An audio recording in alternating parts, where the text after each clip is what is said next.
Devin declared his intention to speak clearly and to the point. The atmosphere was tense, and everyone listened attentively to his words, waiting for further action. Patrick demanded the return of Saint Dina, emphasizing that she belonged in the temple. His insistence increased the tension among those present. The council members pondered over Patrick's words. The atmosphere became increasingly tense, and everyone pondered what they had heard. Devin replied that he did not understand what he was talking about. His confidence fueled interest in his future actions and words. One of the council members called out Devin by name, pointing to him as a possible culprit. This sparked discussion among those present. Patrick emphatically stated that St. Dina must be returned. His words sounded like an order, increasing the tension in the room. Devin sarcastically remarked that the council was causing him difficulty. His words caused confusion and displeasure among the council members. He continued by stating that a nearly awakened saint was worth 1,000,000 arañes. One of the members suggested a deal: return the saint in exchange for silence. The council members began to ask questions and express their displeasure with Devin's actions. One accused him of disrespecting the temple. Devin declared that he would no longer tolerate what was happening. His determination caused a storm of emotion among the council members, and the situation reached a critical point. Devin bears his sword in the darkened hall, stating his actions decisively. His gaze is full of determination, and he is ready to fight to save his daughter. With a cold glint in his eyes, Devin declares that he is saving his daughter. His determination and relentlessness are emphasized by the grim atmosphere. Moving forward, Devin speaks scornfully of those who dare speak to him in such a tone. His steps are confident and his gaze pierces the air. The temple attendants beg Devin to stop, accusing him of a crime against God. But their pleas only strengthen his resolve. Devin stops, admitting his mistake with a chuckle. His words sound calm, but there is a deep meaning in them. Patrick, the saint of the temple, looks at Devin with horror, realizing that he is willing to do anything for his goal. His face is covered with sweat. Devin points his sword at Patrick, arguing that he should have started there to begin with. The traces of blood on the blade heighten the drama of the moment. Devin demands respect for Esther, stating that she is his daughter, not a saint. His words are full of rage and defense. Devin declares war on anyone who would insult his daughter. His eyes sparkle with determination, and chaos can be seen behind him, a testament to his intransigence. Esther, a servant in a white apron, ran through the blooming garden, calling out worriedly to Miss Esther. Her anxious gaze was fixed on the palace in the distance, and her heart clenched with foreboding. In the sunny forest, Esther spotted Raphael, a golden beauty immersed in her thoughts. The air began to chill, and Esther asked Miss Raphael to return to the warmth of the palace, concerned for her health. Raphael, looking at Esther, quietly agreed. She rose slowly, her eyes full of bright sadness shining in the light of the setting sun. Her answer was calm but determined. Raphael, arriving at the shining hall, was greeted with reverence and welcome. Saint Raphael carried an extraordinary calmness and warmth as she greeted those gathered with a soft smile. The priest, upon meeting Raphael, could not believe she was here. He assured her that it was not necessary to pray for Esther, but Raphael, holy and devoted, could not refuse to pray for others. Raphael's bright gaze permeated everything around her. Despite her saintly status, she could not stop praying. It was vital to her, part of her essence and soul. The priest, touched by Raphael's kindness, said that Esther was dear to her. His eyes filled with awe and respect for the saint who had always remained true to her principles. In the dark dungeons by torchlight, Raphael, the priest, and the warrior walked down a corridor filled with the echo of footsteps. They could feel the tension and anticipation of meeting the one who was chained. Raphael, as she approached the cell door, saw Dina suspended from the chains. Even in this horrible state, Raphael's light pierced the darkness, and she felt an incredible amount of pain for the girl. Raphael, holding hands with Dina, tried to comfort her. The looks of those present were full of sympathy and determination. Raphael and her companions were ready to help Dina out of the darkness and bring her back to the light. Raphael, consumed with matters, uses magic to interact with Dina hanging in chains. The gloomy atmosphere heightens the tension of the scene. Raphael, feeling tired, realizes the need for help. Her weakness makes the situation even more tense and dramatic. Raphael reproaches Dina for her bad behavior, expressing frustration and rage. The tension between the two grows, intensifying the drama. Dina smirks as she challenges Raphael. She hints at sabotage, causing Raphael to hesitate and increase the tension. Khaled offers help, suggesting a more brutal method. His intervention heightens the sense of danger and hopelessness. Raytheon, unhappy with Khaled's interference, accepts his help nonetheless. He is willing to take on all the work to free her from cruelty. Khaled assures Rafian of his loyalty, ready to do whatever is necessary. His determination emphasizes his loyalty. Khalid asks to be allowed to take care of Dina.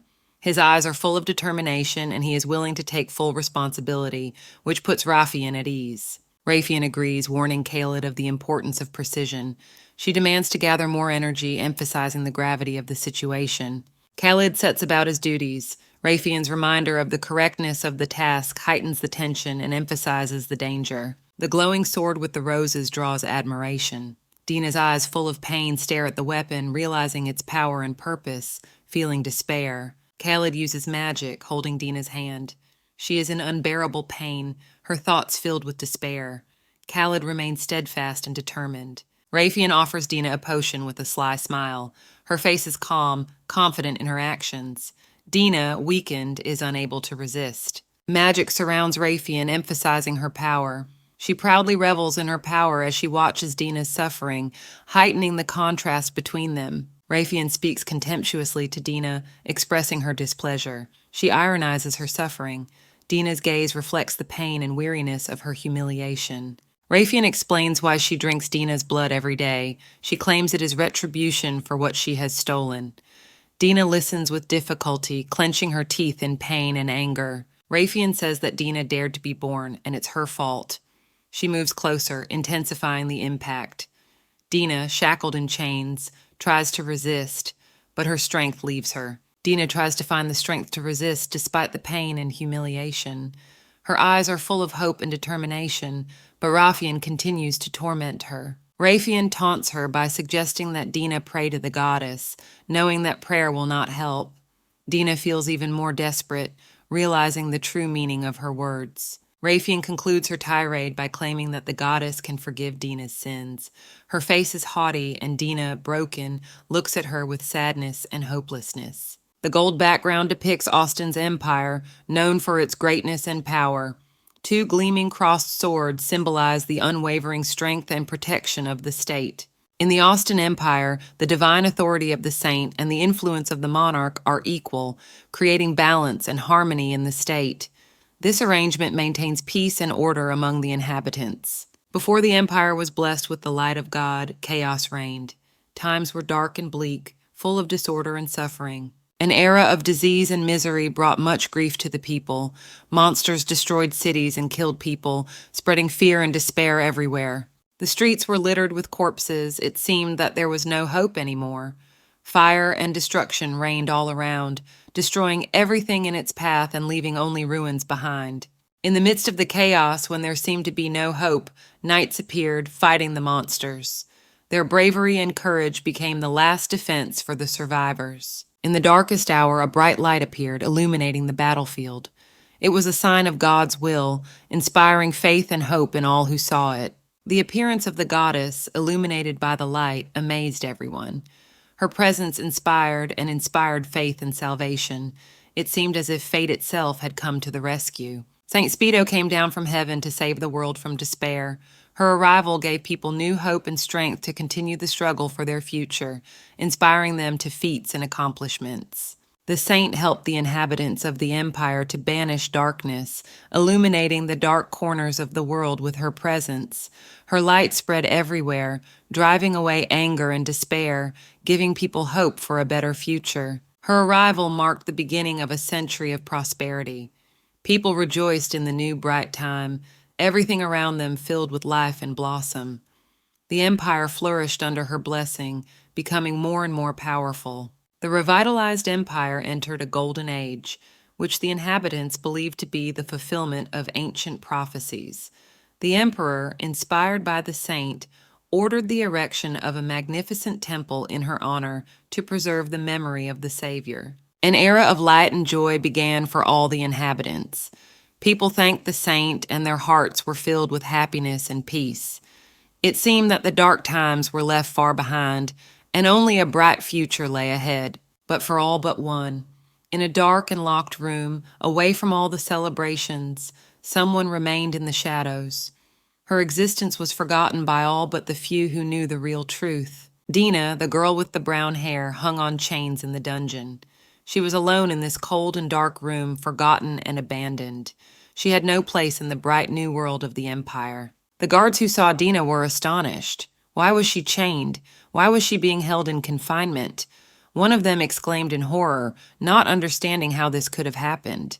The older guard explained to the newcomer that Dina was not a human, but a monster. She was kept locked up for a reason, because she was a danger to everyone around her. She had to explain this so that the new girl would understand who she was dealing with. When the food was brought to Dina, the guards decided to hold her so she wouldn't hurt herself. They intended to feed her by force, giving her no chance to resist. In their eyes, she was only a prisoner in need of strict treatment. Dina felt a strange sound and suddenly met the stranger's gaze. She felt something unusual and asked herself if she could hear someone's voice. As if answering her thoughts, the voice ordered her to release it, increasing the pressure on her mind. Strange lights flashed in her eyes, obeying the order. The nuns gathered around her, not realizing what was happening. Dina, as if under hypnosis, stretched out her arm from which energy burst forth, linking her to the mysterious source. The voice praised her for her obedience and thanked her for her release. Dina looked haggard, but a strange light burned in her eyes. The nuns panicked and tried to stop her, shouting for her to move away. They called for help, praying to God and trying to summon the priestess. Alas, Dina proved to be stronger, and her strength waned as the mysterious source consumed her. She fell, bleeding to death. Rayfian, a girl with golden hair, approached Dina, asking if she was all right. She was filled with concern and worry for her friend. Looking around, Rayfian realized that they were in the temple classroom where they used to study. This place instilled fear and anxiety in her. With horror, Rayfian noticed Dina had turned pale and fainted. She tried to help her, but the anxiety would not leave her. Dina admitted that she felt ill and thanked Rayfian for her concern. Her condition was worsening, but Rayfian's support gave her hope of salvation.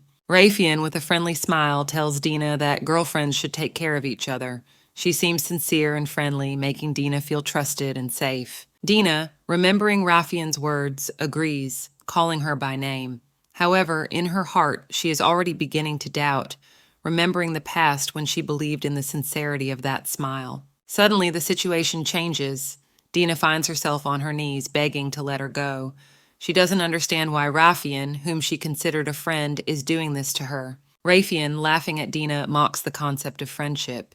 She coldly tells Dina to listen carefully, making her realize the cruelty of the situation. Rayfian disdainfully declares that she never considered Dina as her friend.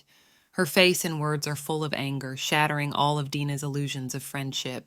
Rayfian continues to taunt her, calling Dina a naive orphan and accusing her of not realizing that they are from different worlds. These words cause Dina even more pain. Rayfian demands that Dina know her place. She emphasizes the difference between them, using her words as a weapon to finally humiliate Dina. Dina looks lost and broken. Rayfian, observing her distress, comments that Dina has no face on her, emphasizing her emotional devastation. Dina, still shaken, tries to gather her thoughts. She ponders Rayfian's words, realizing the depth of the betrayal she has experienced. Dina decides to appeal to the priestess to let her go. She realizes that she must do something to get out of this nightmare and find a way to rebuild her life. The children wonder why Rayfian is talking to the dirty girl, noting her dirty hands and feet. There is a sense of tension and a chasm between them. Dina addresses the nun, causing her concern. The nun asks why she is here and what has happened, looking at Dina with concern. Dina complains of a severe headache and says she needs medicine.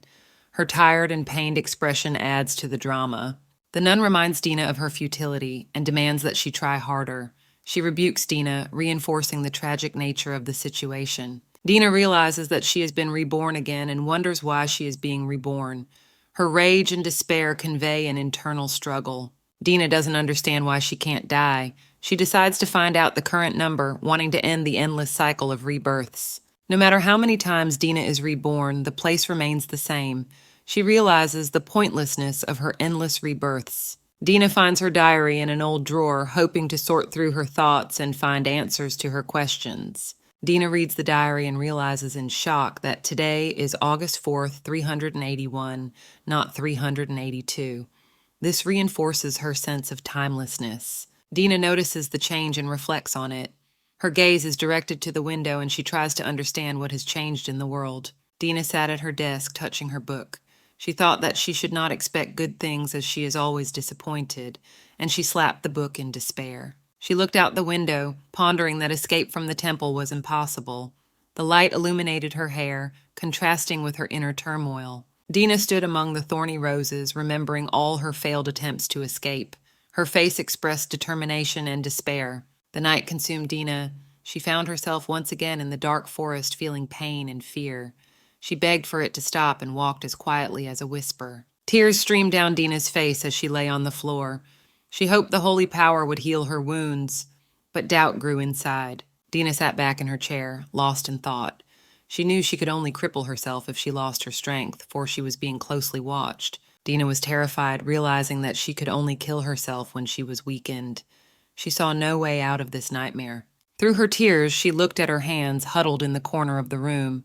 She pondered how much longer she would have to live this nightmarish life. Dina remembered how much she used to love this place. Her eyes were filled with longing for a past that seemed so distant and inaccessible. She ran down the street asking for help. People around her looked at her with pity and indifference, but she hoped for a miracle that would save her. The priest declares that Dina has holy power. This emphasizes the importance of her ability, but also hints at possible dangers and responsibilities. Dina recalls meeting a priest who was not kind. This shows her difficult past and lack of care from those around her. Despite the unkindness of the priest, Dina was no longer hungry. Minimal signs of care, like bread, comfort her and contrast her with her past deprivation. The nun shows Dina her new room. This is a surprise to Dina, for it is the first time she has a private space, symbolizing a new stage in her life. The nun tells Dina not to make any noise. Dina is grateful for her new life and learns what warmth and comfort is for the first time, evoking sympathy and joy in the reader. However, Dina remembers that she has lost everything. Standing in front of the statue, she reflects on her past and how small joys do not make up for the loss. Dina wonders why she was given her power and why she was sent to Earth. She feels the burden of her power and searches for answers. Dina is tired of being a bargaining chip. She feels used and seeks understanding, but realizes that few people can support her. Dina pleads with a higher power to take her back. This plea reflects her inner pain and her desire to be free of her heavy burden. Dina confesses that she no longer wants to live. This emphasizes her despair and weariness, making the reader empathize with her suffering and hope for salvation. Dina recalls the temple festival. Her thoughts take her to the past, where her memories become more vivid and her feelings stronger. As she remembers, she realizes that the festival is held once a year. Realizing this gives her a sense of urgency and significance of the upcoming event. She comes to the conclusion that she knows how to die. This profound realization changes her perception of the world and adds to her inner confidence. The temple is bustling with activity. The girls, doing their duties, are in a hurry. One of them drops books and fruit, creating confusion. Dina, with apples in her hands, thinks that the temple festival is to be attended by the heads of the 4 families of the empire, making the event especially important. Archduke Zwin, Theresia will be one of the guests. His visit is always significant, and Dina realizes the gravity of the occasion. This man has not lost a single war. His army has left a mark on history, causing fear and awe in all who have heard of him. He was called a crazy murderer obsessed with war. His reputation preceded him, instilling terror in those who stood in his way. Dina contemplates attacking him. This audacious thought becomes more and more real, increasing her resolve. The maid stumbles and drops her things. Her friend helps, reproaching her for her inattention. Dina apologizes, immersed in her thoughts. Dina looks at her hand, realizing that holy energy is keeping her from dying. She feels sadness and hopelessness, realizing that she cannot leave her life. Dina decides to face the Archduke, only to die by his hand. She is determined and desperate, willing to do anything for peace. Khalid Demroy, with golden hair and green eyes, asks Dina where she is going. His caring voice brings her comfort. Dina recalls that Khalid is the son of an influential aristocrat and everyone's favorite. His concern has always comforted her. However, after becoming a holy knight, Rothan was unable to help her in her time of need, which left a deep mark of disappointment in her heart. Overwhelmed with emotion, Dina cries out that he is a hypocrite. This reflects her hurt and disappointment towards Rafan. Khalid notices her depressed state and is worried. He wants to help, seeing how she is suffering. Dina claims that everything is fine, but Khalid understands her insecurity. He offers to help with the holiday preparations. Left alone, Khalid ponders if he has done something wrong and how to get out of this cycle of despair and pain. The maids greet Ben with smiles, wishing him a good morning. He answers them with the same goodwill, creating a warm and cheerful atmosphere in the house. Ben responds politely to the maids, wishing them good morning. His face radiates calmness and kindness, emphasizing his openness and friendliness. Ben walks off down the hall, and the maid admires his always impeccable appearance. She marvels at his ability to be always neat and stylish. The maid watches Ben from the window, noting that he knows everything that is going on in the empire. This emphasizes his awareness and importance. Another maid confirms that Ben does indeed know everything. She admires his knowledge and his ability to keep up to date with all events. Duke Davin stands in front of the mirror, and Ben asks him if he is confident in his choice of clothes. This shows the trusting relationship between them. Davin is slightly doubtful about his choice of outfit, but sees nothing wrong. His confidence is emphasized by the beautiful flowers in the background. Ben, slightly nervous, reflects on the fact that Duke is already at odds with the temple, and appearing in black at the party could make things worse. Ben suggests that the Duke trust him with his closet choices, promising to find a more appropriate outfit. His confidence emphasizes professionalism and attention to detail. The Duke expresses surprise and disbelief at Ben's suggestion. His facial expression shows skepticism, yet he listens to Ben's opinion. Dina sits in the lavish hall and calls out to her father, looking anxious, surrounded by the wealth and grandeur of the house. Danny asks Judy if he is leaving. Judy answers in the affirmative. Danny notices that Judy has gotten into another fight with someone. Judy smiles, explaining that he was just racing and looks carefree despite the Band-Aid on his cheek. Danny begs Judy not to do anything dangerous while he's gone. Judy promises not to worry, assuring him that everything will be fine. Devin informs her that he's going shopping ahead of time and wants to know what his sons need. Judy and Danny are surprised but are willing to voice their wishes. Danny asks to buy the book The Voice of the Overlord by Archpriest Crisper, which will only be on sale at the festival. Judy exclaims that she wants a baby sister, voicing her wish, filling the stage with warmth and childlike directness. Danny is perplexed as to whether Judy really wants a baby sister. Judy explains that his friends have little sisters and he doesn't. Devin irritably asks how Judy can be unserious, but you can still see the love and concern in his gaze. After Judy's explanation, Devin sighs and agrees. Judy happily announces that he has said everything, much to the surprise of the others. Judy is saddened to realize that his father doesn't listen to him and only loves Danny. This causes him to feel lonely and resentful, and he feels unwanted.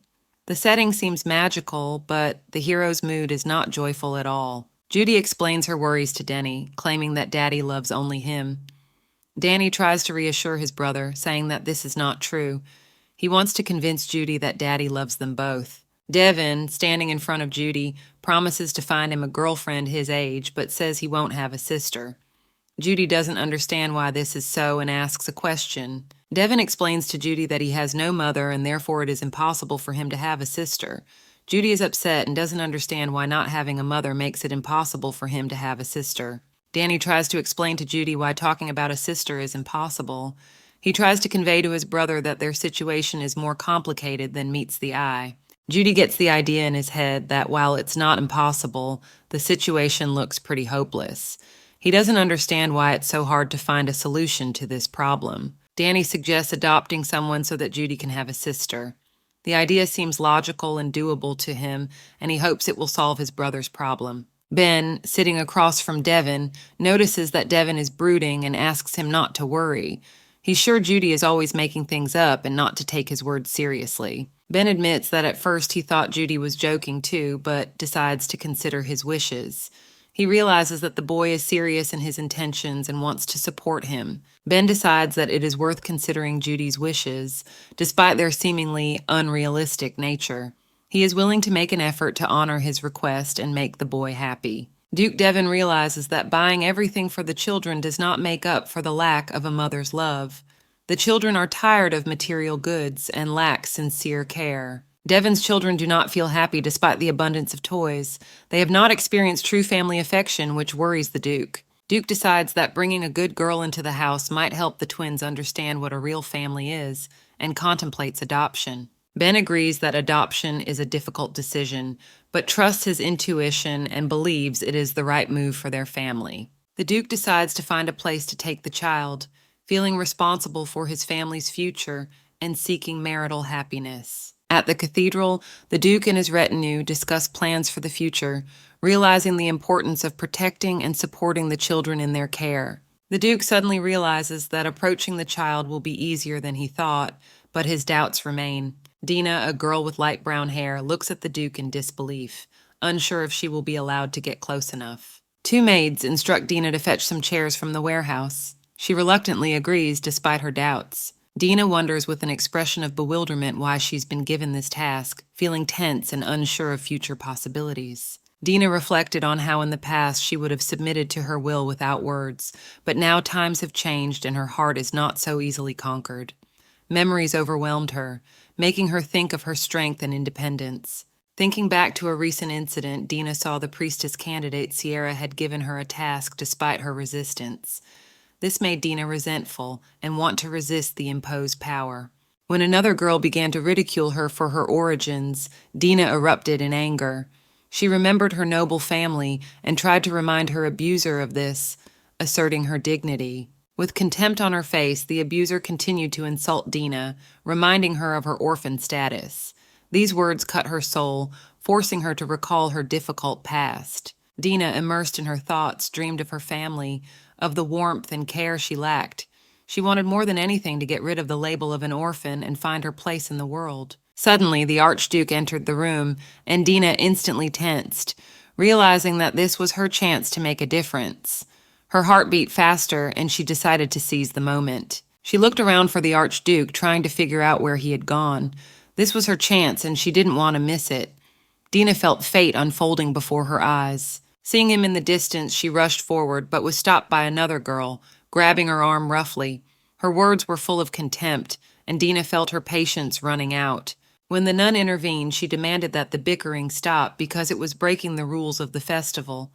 The situation became heated, and everyone froze waiting for her next word. The girl, trying to justify herself, said that Dina suddenly jumped up, and she was only trying to put her back in her seat. This made the nun unhappy, but Dina knew she had to keep fighting for her place in this world. Dina, hesitant, asks her friend for confirmation, and she is encouraged by her friend to make the right decision. Emotions are running high, and the tension is felt in every detail. Dina, visibly anxious, is about to go somewhere. She is asked about her intentions, and she replies that she needs to bring more chairs. She is clearly in a state of excitement. Dina is tormented by thoughts of what she must now do to avoid missing the Archduke. She ponders the possible consequences of her actions, trying to find the right way out of the situation. She's sternly prodded, demanding that she act quickly and without further ado. Dina, obeying, agrees and sets out to fulfill the task, despite her inner doubts. She hopes that the Archduke is still in the temple. Her anxious thoughts are replaced by hope that she will make it in time and will be able to solve all the problems. When she sees a group of people led by the Archduke, she realizes that she has found him. This gives her confidence that her efforts have not been in vain and she can still make things right. However, despite all the inner reassurance, Dina still doubts whether she can pull it off. She continues her journey, hoping for the best, but deep down she worries about the outcome. She realizes that now is not the time for doubts. She needs to act decisively and use every moment to reach her goal. Dina tries to pull herself together and set herself up for success. Dina screams, attracting the Archduke's attention. Her emotional call, full of desperation and determination, causes everyone around her to pay attention to her, creating a dramatic climax. She, stammering, tells the Archduke that she has something important to tell him.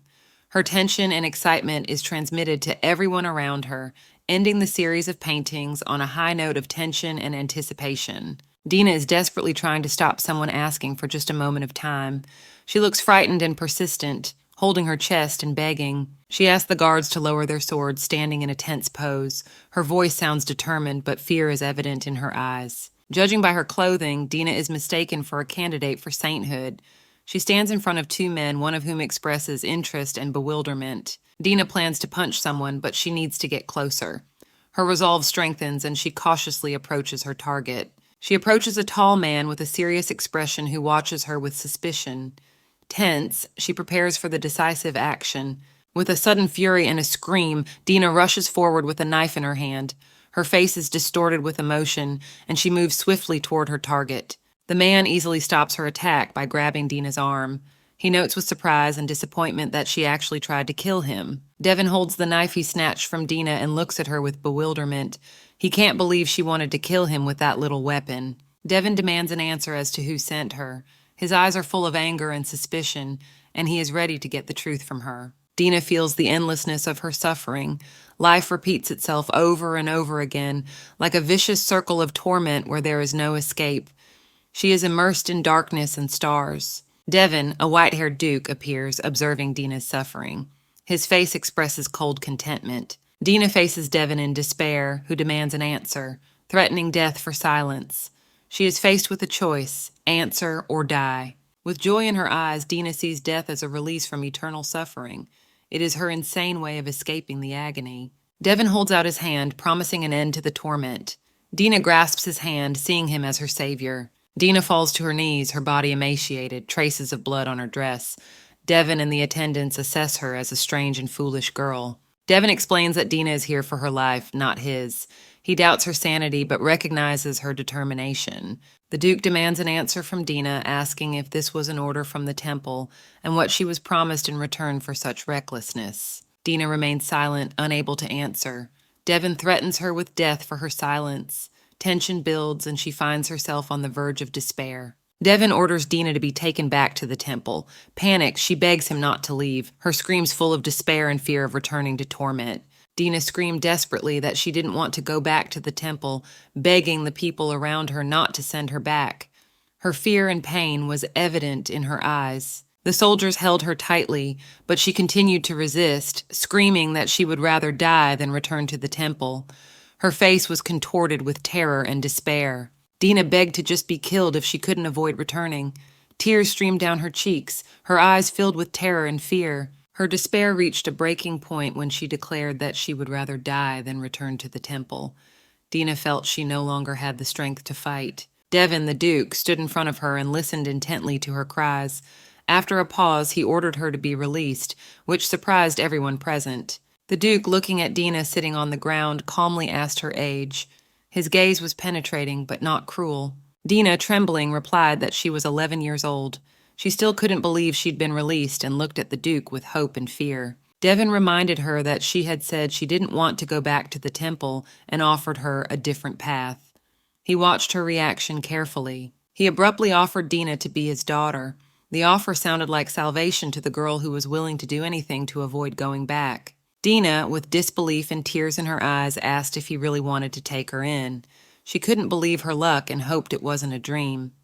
Duke confirmed that he was looking for a girl to adopt, and Dina took a liking to him. Dina considers herself inferior because of her simple background and fears that she will not be accepted. Her face expresses sadness and doubt. Duke Davin offers Dina to become his daughter, promising noble status and a new life. His confidence gives Dina hope. Dina tries to resist, believing it is enough for her to simply leave the orphanage. Hope and fear struggle in her mind. Devin agrees to adopt her. His kindness touches Dina, and she begins to believe that a better life is possible, finding new hope. Dina recalls how desperate she was to get out of her old life, marveling at her strange request. This emphasizes the depth of her pain and her desire for a better life. Devin reminded himself of something important. In the sunlight, he looked serious and pensive. His majestic figure inspired confidence and strength. Devin asked Dina her name. She, embarrassed, started to say her name was Dina, showing her shyness and uncertainty. Dina noted that no one was interested in her name yet. Now she hopefully called herself Dina, feeling for the first time that her name mattered. Devin approved of her choice and informed her that someone would be coming to the temple later to finalize the adoption. Dina was stunned, but she began to believe in a new phase of life. Devin said to wait for him. His sinister grin and penetrating gaze inspired fear, amplified by the dark background. Devin's unexpected smile startled Dina. He apologized, and she admitted that no one had ever looked at her with such kindness before, but his smile was genuine. Dina, still embarrassed, said that no one had ever looked at her with such kindness as Devin had. His caring gaze touched her heart. Devin reflected on Dina's words. Did she really think his face was kind? He pondered how she could take his smile that way. Dina thought about the adoption process taking about 5 days. She was anxious, realizing that her life would soon change. Standing in front of the majestic building, Dina thought that when it was complete, nothing would burden her anymore. This was her moment of hope. In the spacious library, the temple servants are discussing an important matter with Devin and Ben. One of the ministers asks if they really want to take away the candidacy for sainthood. Devin confidently confirms their plan. His gaze is focused. He is confident in his decision. Ben stands beside him, supporting him. The temple attendant objects that the saint candidates are the temple's most valuable resource, and this is absolutely out of the question. Ben and Devin listen intently, but stand by their decision. The minister adds that their decision may change depending on the candidate they choose. Devin hesitates, mulling over the options. The attendant suggests passing on the low-ranking girl.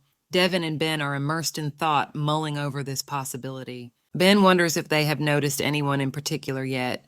The attendant points to a table of papers and books, inviting them to choose. Devin recalls an orphan picked up on the street and clarifies if they are sure of the choice. The minister points out the girl's zero holy energy. Devin resents how anyone can doubt his choice, threatening the minister. His anger fills the room, showing his determination. Ben, noticing Devin's determination, enthusiastically declares that they are taking this girl.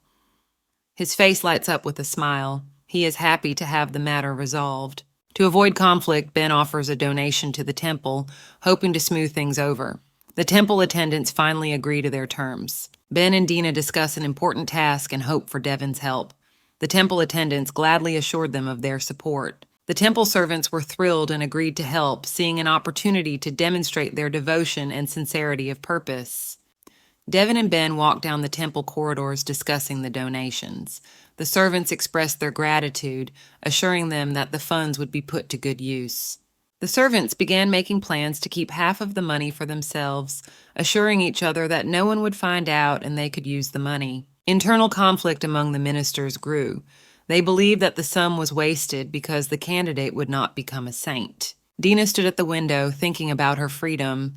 Earlier, she was not allowed to leave the temple because of the divine energy, but now she had such an opportunity. Dina prepared to leave the temple, realizing that nobles were often frivolous, and one should not expect much from their promises. As she packed her things, Dina thought about the future.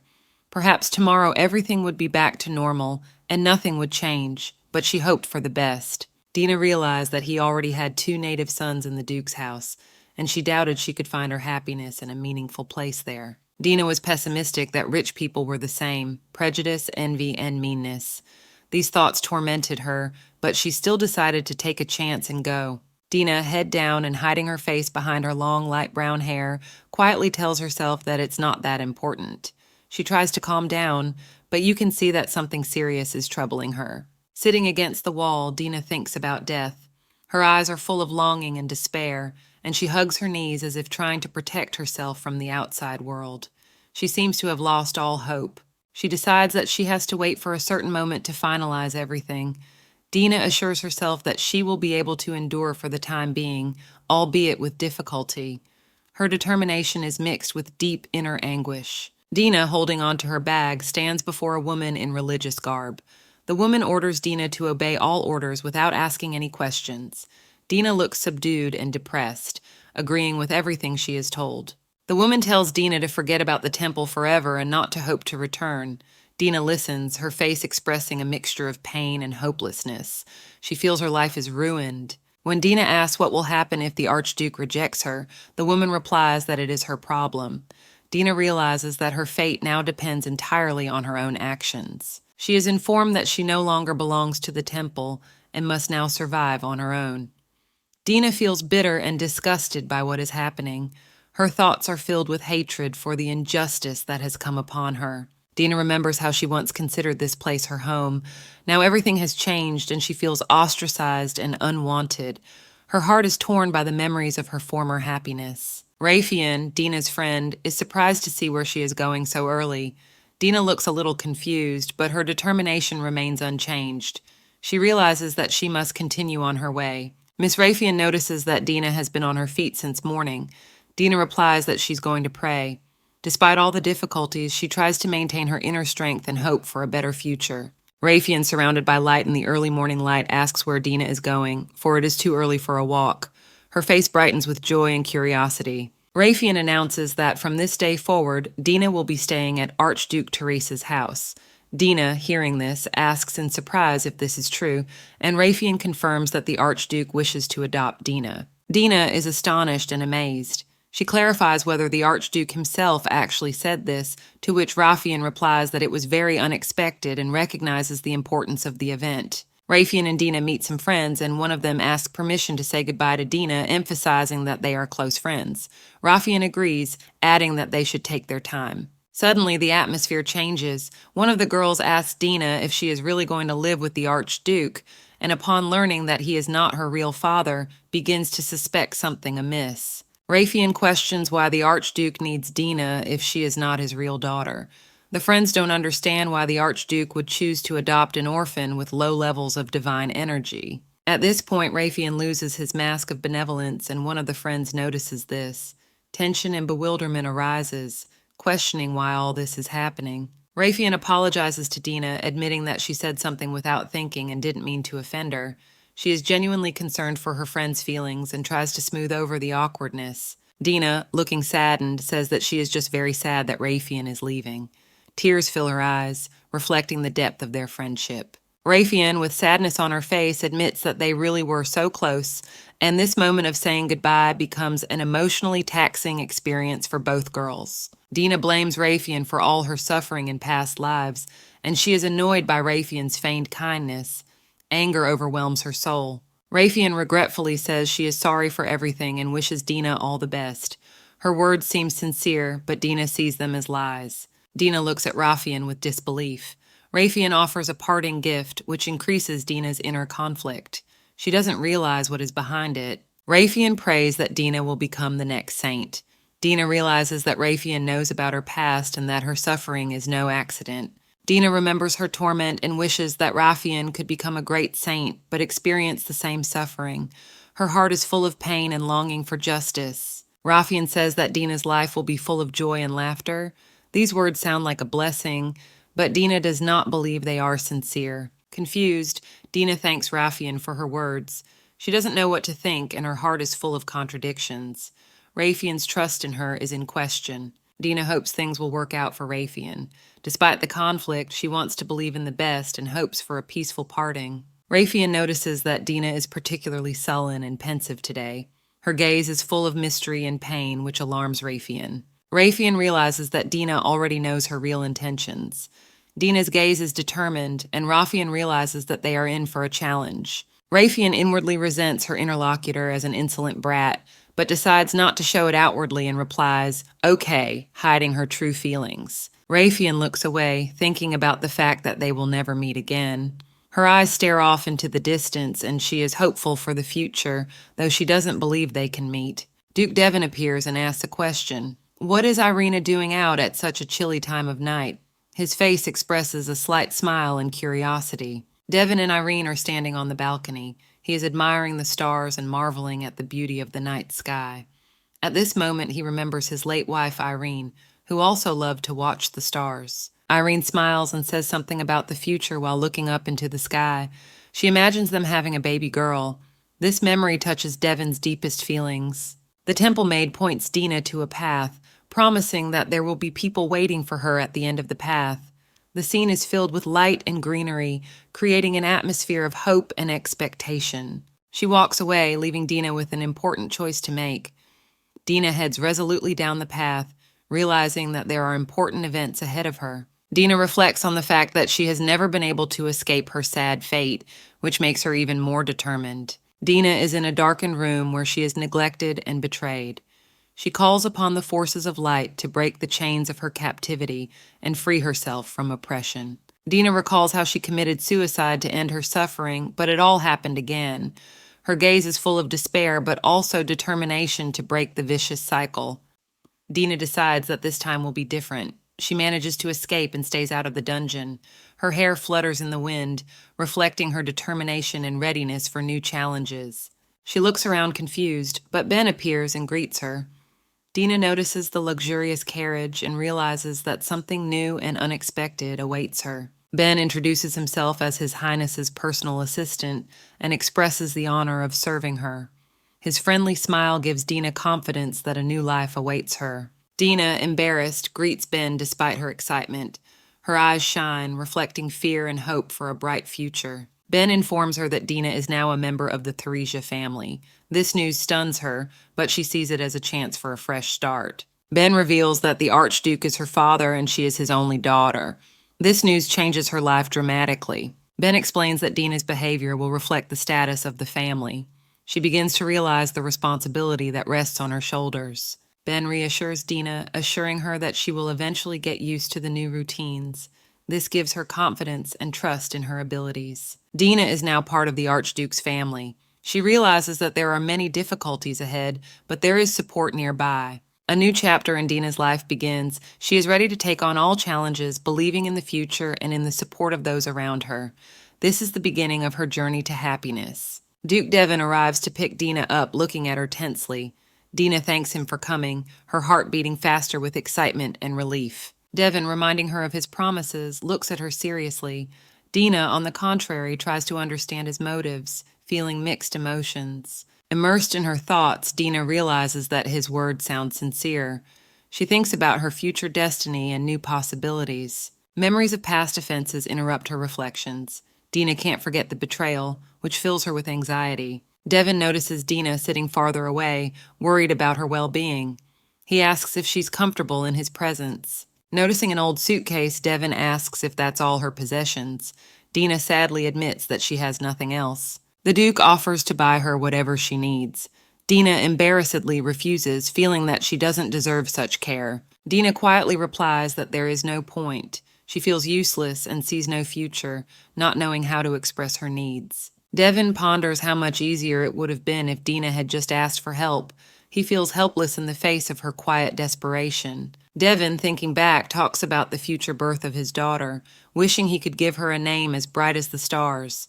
These thoughts are filled with tenderness and hope for a bright future for his child. Irene, his ex-wife, smiles, wishing that their daughter's name would reflect all the love she feels for her. Her joy and tenderness for her future child is evident on her face.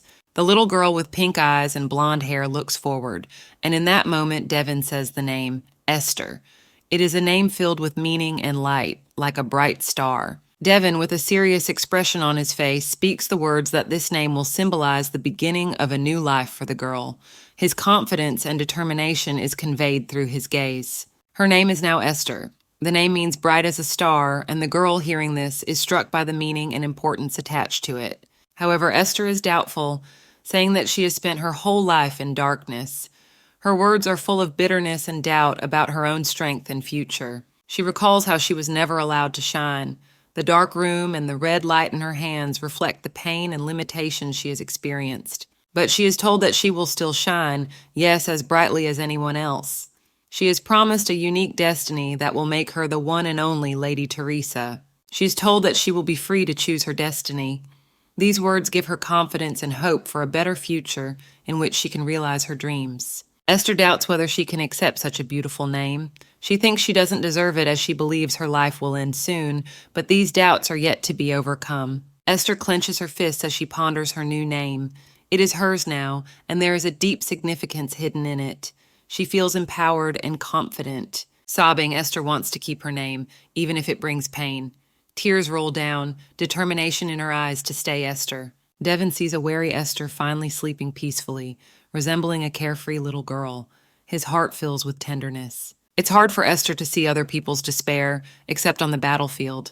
The suffering and pain of others causes her deep inner pain. Devon notices Esther's exhaustion and her ragged clothes. He thinks about what she has been through and feels responsible. Bursting with anger, Devon remembers the temple priests, his face contorted with rage. He is determined to avenge her suffering. Ben, outside the carriage, answers Devon's call. He is ready to run any errand, remaining a loyal and devoted assistant. Devon orders the carriage to turn toward the dress store. He wants Esther to have new clothes to make her feel comfortable. Devon is determined that they are going to Odar Street, determined to help Esther and do anything for her well-being. Esther and her friends sit on a bench, discussing her new family and the mysterious Archduke.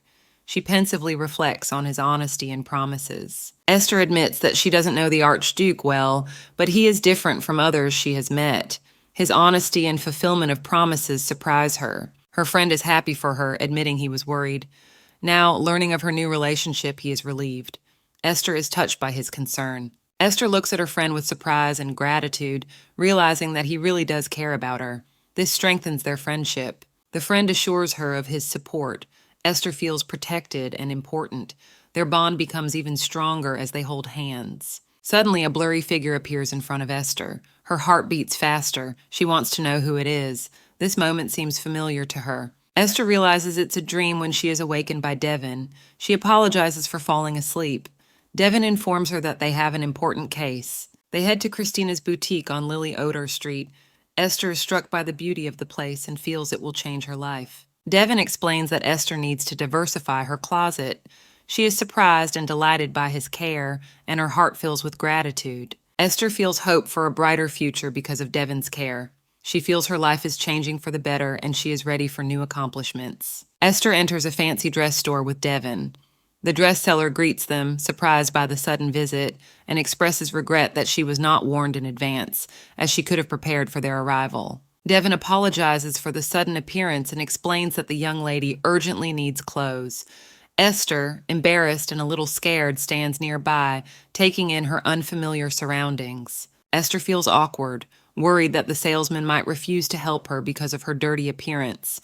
She is embarrassed and fears she will be judged for it. The salesman confidently offers to pick out some new dresses for Esther so she can choose something suitable.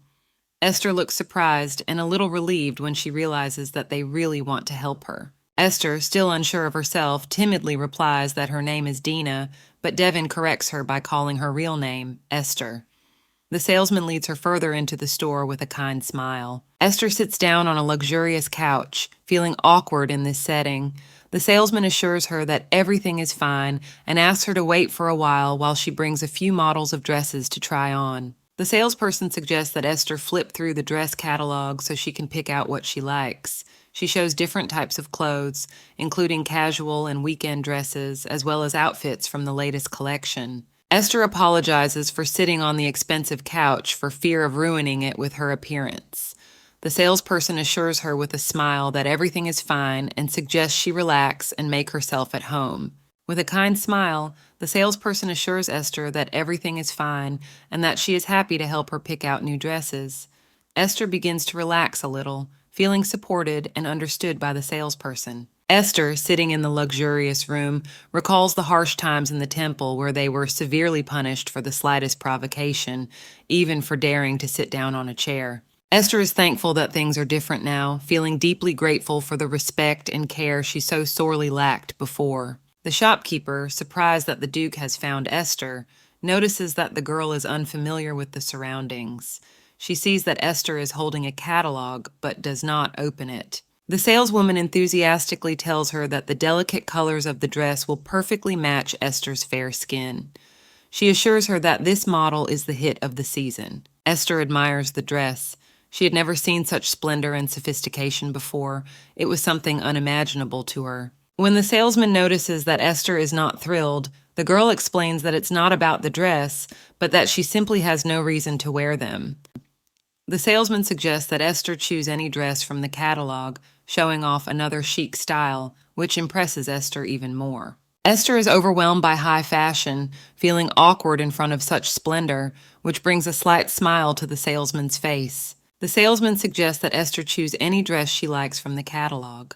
Esther slowly begins to realize what she really likes. Emotionally involved, Esther accepts her new surroundings and care, feeling joy and gratitude for the love and respect she now receives. The dress salesman assures Esther that he knows what she will like. She admires Esther's pretty face and says that any style will suit her. Esther hesitates. Esther isn't sure, but the salesperson is enthusiastic and assures her. She loves dressing up lovely ladies more than anything and promises that the magic will begin. Esther sits down, waiting. The salesman promises that with Esther's face like that, any dress will fit and the magic will soon begin. Esther is surprised, but agrees. Ben and Devin wait for the fitting to finish. Ben wonders why it's taking so long. Finally, they see Esther walk out of the fitting room. Esther walks out in her new dress and asks if she looks strange. The saleswoman is sure she looks perfect. Devin marvels at the result. Esther is embarrassed and flattered. The salesman is delighted, calling Esther cute. Esther is delighted with her new look, although she feels a little awkward. Ben comments that the dress fits Esther perfectly. The salesman says that they have many more outfits and that Esther fits everything they've picked out. The salesman admires Esther, calling her cute, and happily says that he loves dressing up ladies. Esther is embarrassed but happy and thanks for the attention. Esther is over the moon and thanks the salesman for his help. Everyone is delighted with her new look and she feels like a real lady. The seller and Esther are happy with the result. The salesperson is happy that she helped Esther feel beautiful and confident. Esther leaves, happy. Esther and Ben discuss dress shopping. Devin, in elegant clothes, insists on the importance of the event. Esther is expecting something significant. Devin decides to buy all the dresses Esther tries on. Ben agrees, realizing the importance of the order. Esther realizes the seriousness of the situation. After much trying on, 7 dresses are chosen. Devin suggests that Esther choose more, but she embarrassedly declines, thinking this is enough. The salesman asks about Esther's old clothes. Devin tells her to throw it away, as it will no longer be useful. The salesman is surprised, but agrees. Esther worries that she may be harmed. Her inner fears and worries prevent her from fully trusting the care of Devin and others. Esther feels like she is in a fairy tale, not believing in her good fortune and changing fate. Outward luxury and care confirm the reality of what is happening. Arriving at the new place, Devin announces that the estate is now Esther's home. The grandeur of the building impresses her, and she realizes the significance of the change. Esther accepts the new house as her residence, realizing the significance of what is happening. She is filled with doubt and hope for the best. Devin reminds her that his sons live in the house. Esther is amazed and concerned, realizing that she has many important meetings ahead of her. Esther worries about the future in her new home.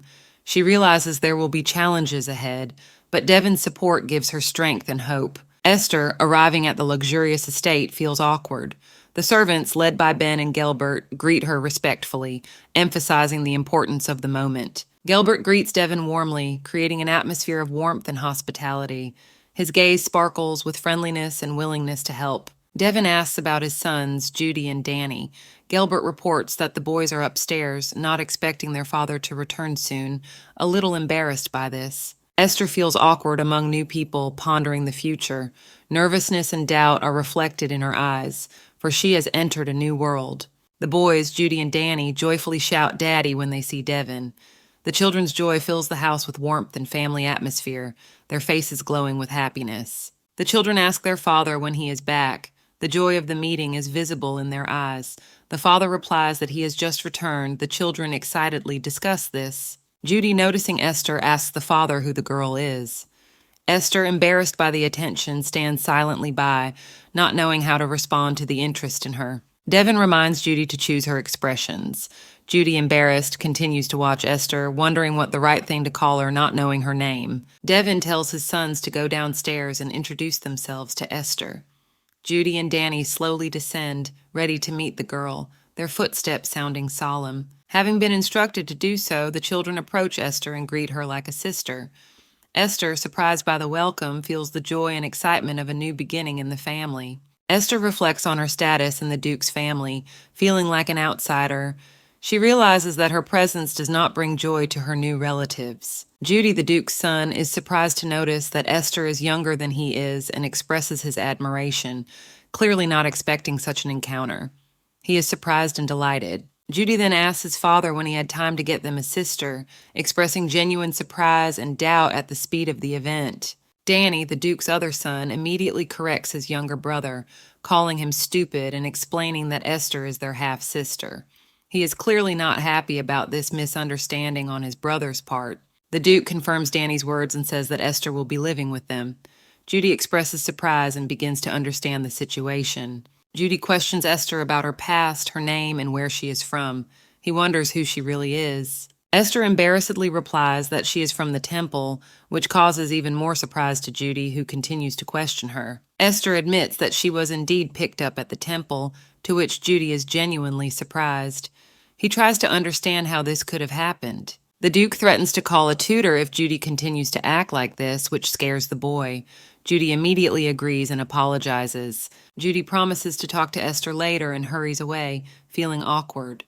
Esther remains pensive, trying to figure out what awaits her in this new family. Esther enters the Great Hall where she's greeted by Duke Davin. He stops her, telling her that she is now part of their family. Esther looks at him in surprise. Devin orders Judy to show Esther the house. Judy is outraged as to why he is the one assigned this task, since his friends are waiting for him and he doesn't want to waste time on this.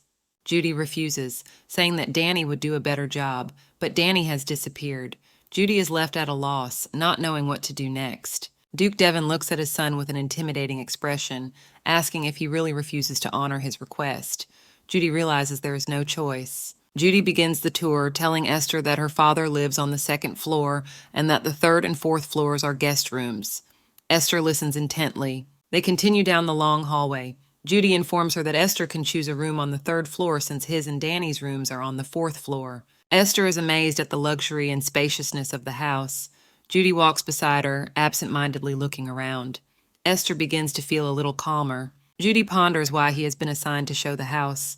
He is disgruntled, remembering his plans for the day, and doesn't understand why his father chose him. Judy realizes that Esther reminds him of his mother. This thought comes to him suddenly, and he looks at the girl with a new feeling. Esther and Judy look around the magnificent hall. Esther admires the beauty, and Judy tries to understand her thoughts, wondering at her reaction. Esther, delighted by the beauty of the surrounding scenery, whispers about its splendor, her eyes glowing with joy. Judy asks if Esther really wants this room. She offers to choose another if this one isn't suitable, but Judy explains her doubts. Judy agrees with Esther's choice, but asks him to prepare for the decision. Esther suggests that he calm down and accept her choice. Judy asks Esther to promise that she will go with him to see Sebastian. Esther doesn't know who it is, and Judy explains that it's just one fool. Esther promises Judy that she will go with him, seeing how that calms him down. They are ready to meet the new man. Devin informs Esther that His Highness wants to see her. Esther is surprised and excited about the upcoming meeting. Esther and Judy are ready to go to the meeting. Esther holds herself confidently, though her heart beats more frequently with excitement. Esther sees the table bursting with treats and is excited to taste the gourmet food, marveling at the sight of it. Esther notices Devin enjoying the sweets and concludes that the Archduke has a sweet tooth, thinking of the upcoming meeting. Esther looks distraught as she sits across from Duke Davin at the table of treats. He notices her condition and asks what's wrong, assuming she doesn't like the sweets. Esther replies that everything is fine. Duke Devin explains to Esther that he has important documents, the adoption papers. He says that all that's left to do is sign them, and then the procedure will be finalized. Esther holds up the papers, realizing that this is official proof of her entry into Teresa's family. She realizes that her signature alone will change her life forever. She signs the papers, and Devin joyfully announces that Esther is now his legitimate daughter. He congratulates her, but Esther remains a little confused by what is happening. Devin thinks Esther will be overjoyed, but notices that she looks sad. He tries to figure out what could have made her sad. To dispel her sadness, Devin suggests that Esther try dessert. He holds out a piece of cookie to her, trying to cheer her up. Devin insists that Esther eat at least one bite. She's surprised by his attention and concern, but reluctantly accepts his offer. Duke Devin assures Esther that she can eat as much as she wants and that she won't need anything else. He wants her to feel comfortable and secure in her new home. He promises Esther that every day will bring her happiness. His words penetrate her heart, and she begins to believe that her new life can be a happy one. Esther thanks Devin for his concern, though she is still a little confused. He thinks she'll be glad, but sees that she looks sad and wonders about her feelings, hoping she'll soon get used to her new life. Devin reports that Lady Esther has fallen asleep, the servant behind him bowing his head. An uneasiness hovers in the room, foreshadowing an important event. Devin announces the start of the family meeting. His face reflects the tension and seriousness of the moment. Esther sits under the blanket, squinting against the bright light. She enjoys a rare calm and comfort. Esther remembers how long it has been since she felt so rested. She rejoices in the contrast to the gloomy days in the dungeon. Esther thinks how pleasant her morning awakenings have become. She is not used to the new sense of freedom and peace. Dorothy asks Esther with a smile how she slept. Esther is surprised and pleased by the maid's attention. Esther replies that she had a good time, but Dorothy reminds her of her promise to be more relaxed, causing Esther to smile. Dorothy cheerfully announces breakfast time and offers to help Esther get ready. Esther feels protected and loved. Esther smiles and agrees to help. Dorothy's gratitude is sincere. They prepare for a new day, leaving the dark memories behind. Esther watches in amazement as the table is set. Her eyes reflect slight bewilderment and anxiety. She feels superfluous. Looking at the beautifully set table, Esther realizes that there is no room for her. She's overwhelmed by a feeling of alienation and loneliness. She thinks about her expectations and realizes that she is not here to play a role in the family with the Archduke. Her sadness becomes even more apparent. A boy with gray hair, Danny, notices her and tells her that a seat has not yet been prepared for her, so she should not stand in the aisle. When Esther sees that Judy is sleeping late again, she realizes that the situation is not going to change.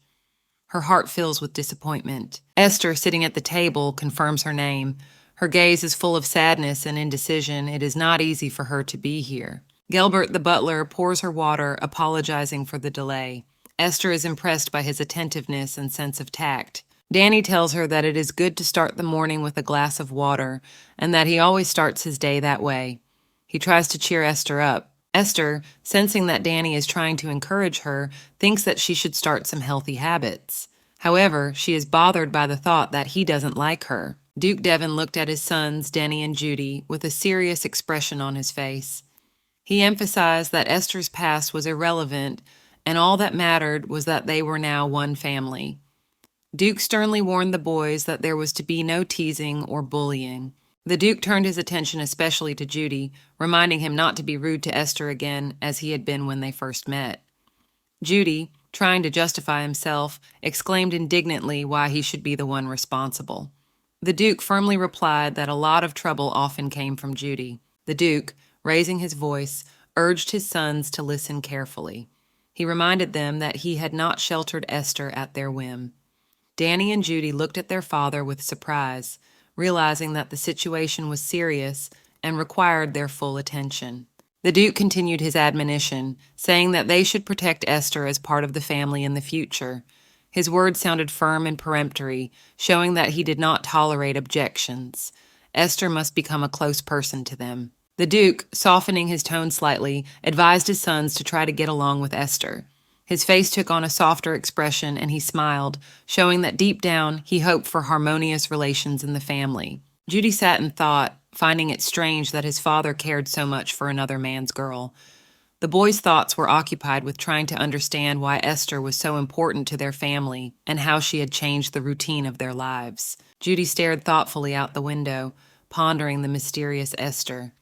He wanted to know what she was really like and what was so special about her that made their father take her in. Unanswered questions swarmed in his mind. Esther, with a gentle smile, held up a glass of water and praised its taste. She tried to be polite and grateful, hoping it would help her bond with her new family. Her eyes shone with sincerity and kindness. The Duke greeted his children and Esther with a warm smile, noticing that their day had started well.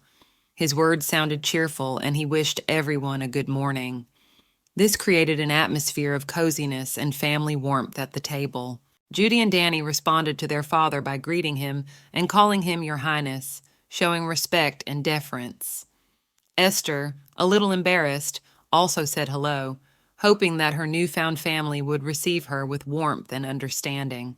Devon pondered the fact that Esther continued to address him by his title, but he didn't want to force her to change the habit.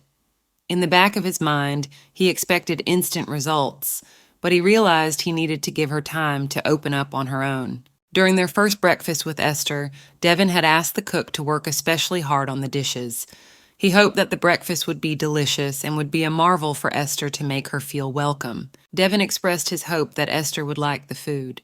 He did so with a warm smile, showing his sincere desire to please her and make her breakfast a special event in her life. Esther was surprised that there was a place for her at the table and that the food was prepared especially for her. It seemed strange to her and she felt a little insecure, not knowing how to properly use the cutlery. She noticed that Danny had suddenly taken up the fork and knife. Realizing his intention, Esther realized that he wanted to show her how to hold the cutlery correctly so that she could repeat after him. Esther felt grateful to Danny, who wanted her to repeat after him. It made sense to her that he recognized her insecurities and decided to help her with this difficult task. Esther thought that Danny really understood her well. He was observant and caring, showing her how to hold her fork and knife correctly, which brought her a sense of confidence. Devin, observing the situation, was reassured to see that with Danny there was no need to worry. He was confident that the boy was up to the task of helping Esther settle into her new surroundings. Dorothy approached Esther and gave her a message from Mr. Judy. Esther listened to her carefully, pondering the meaning of the message. Dorothy reminded Esther of Devin's promise yesterday and invited her to meet her in the garden at 3:30. Esther thought about this invitation, trying to figure out exactly what Devin meant. Esther decides to meet in the garden and tells Dorothy through her maid that she will be there soon. Dorothy agrees and relays the message. As Esther approaches the garden, Dorothy notices her enthusiasm and asks if she is excited to meet Judy. Esther is a little embarrassed, but her joy is obvious. Esther looks very happy, and Dorothy marvels at how noticeable it is. Esther explains that this is the first time she's made an appointment, and so she's nervous. Esther admits that she thought the garden would be more dense and shady, but it turns out to be spacious and bright. She marvels at the beauty of the place. Dorothy tells Esther that they are in the most beautiful spot on the estate, and that the garden is tended by the best gardeners and botanists in the empire. Dorothy shows the prepared picnic and suggests that Esther sit down and wait. Esther agrees, and they sit down on a bench. They wait for the young gentleman to arrive. Esther looks eagerly in his direction, reflecting on their first meeting. Esther's first promise seems incredibly important and unbreakable to her. She hopes that the meeting will be successful and memorable. In her thoughts, Esther continues to think of Mr. Judy, hoping that he will show up soon. Her heart beats faster with excitement. Esther and Dorothy are sitting on a park bench, looking around anxiously. Esther is worried that someone didn't show up on time, and Dorothy is distraught, trying to figure out if the person has forgotten his promise. Dorothy reflects on how unpredictable Judy is. It seems to her that he has forgotten his agreement. She begins to wonder what to do next and whether she can take Esther home herself. Esther smiles and offers to wait a little longer. She is sure that Judy is just running late and remembers that he promised to come over. Esther wants to enjoy her first walk. Esther says she wants to wait a little longer because it's their first walk. She expresses hope that Judy will show up soon, despite all the doubts and unpredictability. Dorothy is struck by Esther's reasoning, wondering where she gets so much wisdom from.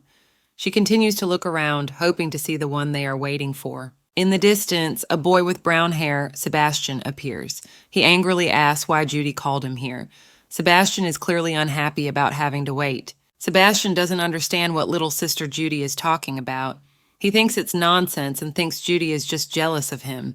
Sebastian is sure that Judy is trying to get back at him in this way. Dorothy and Esther notice Sebastian approaching. Dorothy is confused, and Esther looks at him with interest. They both try to figure out what is going on. Sebastian does not recognize Esther and asks if they have met before. He suspects that Judy sent some random girl to him in desperation. Sebastian is clearly not happy to see her. Sebastian roughly grabs Esther's arm, asking how desperate Judy was to send this girl to him. He adds that Judy has no pride left at all. Esther looks frightened, and Dorothy demands that Sebastian stop. Esther suddenly realizes who Sebastian is, and her heart fills with anxiety. She casts her eyes down in embarrassment, remembering everything she has heard about him. Sebastian comes closer and brazenly asks how much she was paid. Esther can't answer. She is confused and doesn't know what to do. Sebastian continues to press her, offering to double the amount if she tells the truth. His smirk and tone only add to her fear and helplessness. Esther feels her world begin to crumble, and her gaze grows increasingly desperate. Deep within herself, Esther hears words coming from a dark corner of her mind. Homeless wench, like the furniture in the temple, orphan. These thoughts cut into her soul, making her feel worthless and alone. At that moment, Dorothy appears. She speaks sternly to Sebastian, warning him that if he continues in this vein, she will call for His Highness. Sebastian falls silent, but it is clear that this is only a temporary truce. Esther is grateful to her loyal maid for her support. Sebastian, after reflecting on her origins, cannot believe that Esther is really Judy's sister. His doubts grow, and he whispers quietly that the whole story could be a lie. His facial expression shows a mixture of disbelief and irritation. He examines Esther and concludes that she looks nothing like her famous sister. His suspicions increase, and he wonders where she even came from. Esther feels her hopes melting before her eyes. Sebastian Riley states that such a bony cheapskate is no match for his sister. His words are harsh and demeaning, and Esther struggles to hold back tears. But Dorothy's intervention again saves her from further insults. He threatens Esther, saying that the Archduke will not save her and he will not let her get away with it. His words are full of anger and determination to prove his point. Esther feels his threats plunge her into an even greater abyss of fear. Esther apologizes to Dorothy, saying she needs to sit down. She feels her strength leaving her and needs time to recover. Dorothy supports her, trying to keep her from collapsing. Dorothy comforts Esther, asking her not to take Sebastian's words to heart. But Esther replies that it's okay because he's right. There is sadness and humility in her voice, but deep down she knows that she must continue to fight for her place in the world. Esther sat on the bench, straddling her knees and contemplating her life. She did not want to become a mere pawn in the hands of the aristocrats, having been adopted by the Archduke. Her thoughts were filled with doubts and fears about the future. She felt terrible about not being able to answer an important question. Her grief and despair increased, and tears flowed down her cheeks. She sought comfort, but could not find words to express her feelings. Suddenly, Smiley, a sweet dog, appeared nearby. Esther looked at him and was a little surprised to feel a slight smile. The dog barked merrily, and his presence lifted her spirits a little. Dorothy, Esther's personal maid, came over and smilingly introduced the dog, whose name was Smiley. Esther realized that the dog belonged to Judy, her brother, and it brought back fond memories of the family. Dorothy offered to go home, but Esther decided to stay in the sunshine a little longer. She felt she needed time to gather her thoughts and calm down, savoring the moment of peace. With Smiley by her side, Esther was slowly starting to feel better. Her anxieties were receding, and she enjoyed the warmth and light that filtered through the foliage, creating an atmosphere of comfort and security. Meanwhile, Judy, Devon's son, and Esther's brother was returning home after his disappointment at the auction. He complained that the promised talking bird had not turned up and felt cheated and annoyed. Judy asked Helbert, who was nearby, what time it was. He was informed that it had been quite some time. This made him wonder how long he had waited and what to do next. He hoped that Esther wasn't stupid enough to wait for him all this time. Judy felt guilty and wanted to get back to his sister as soon as possible, realizing how important his support was to her. Esther continued to sit on the bench, enjoying the moment of quiet and comfort with Smiley and Dorothy by her side. She realized that despite all her difficulties, she had the support of her loved ones, and this gave her the strength to cope with life's challenges. Esther, a delicate girl with light brown hair and bright pink eyes, sat in the garden. Her gaze was directed into the distance, and the soft light of the golden sunset surrounded her, creating an atmosphere of calm and comfort. A boy with gray hair, Judy, ran into the garden, looking excited and anxious. Seeing Esther, he asked loudly what she was doing here. Esther, a little surprised at his reaction, quietly replied that she was just sitting. Judy, looking angry, asked why she had waited so long for him, since he was hours late. Esther, sitting on the ground, looked at him in surprise, not understanding why he was so concerned. Smiley, their faithful dog, was also by his side. Esther explained that she liked this place, which was why she was sitting here. She assured Judy that nothing was wrong and asked him not to worry.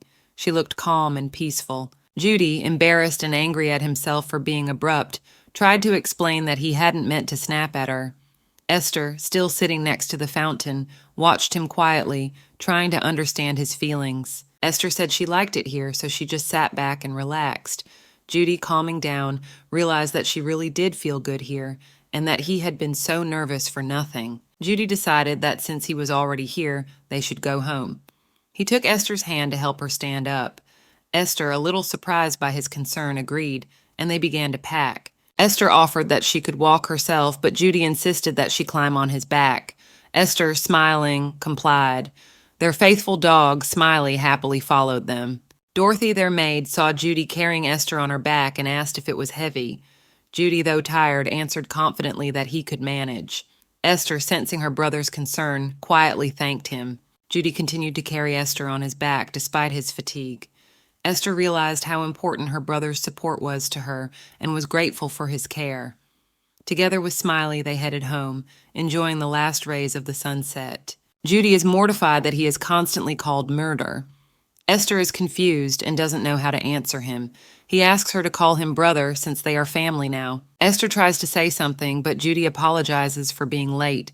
She replies that it's okay. The important thing is that he came. Judy promises not to break her promises again.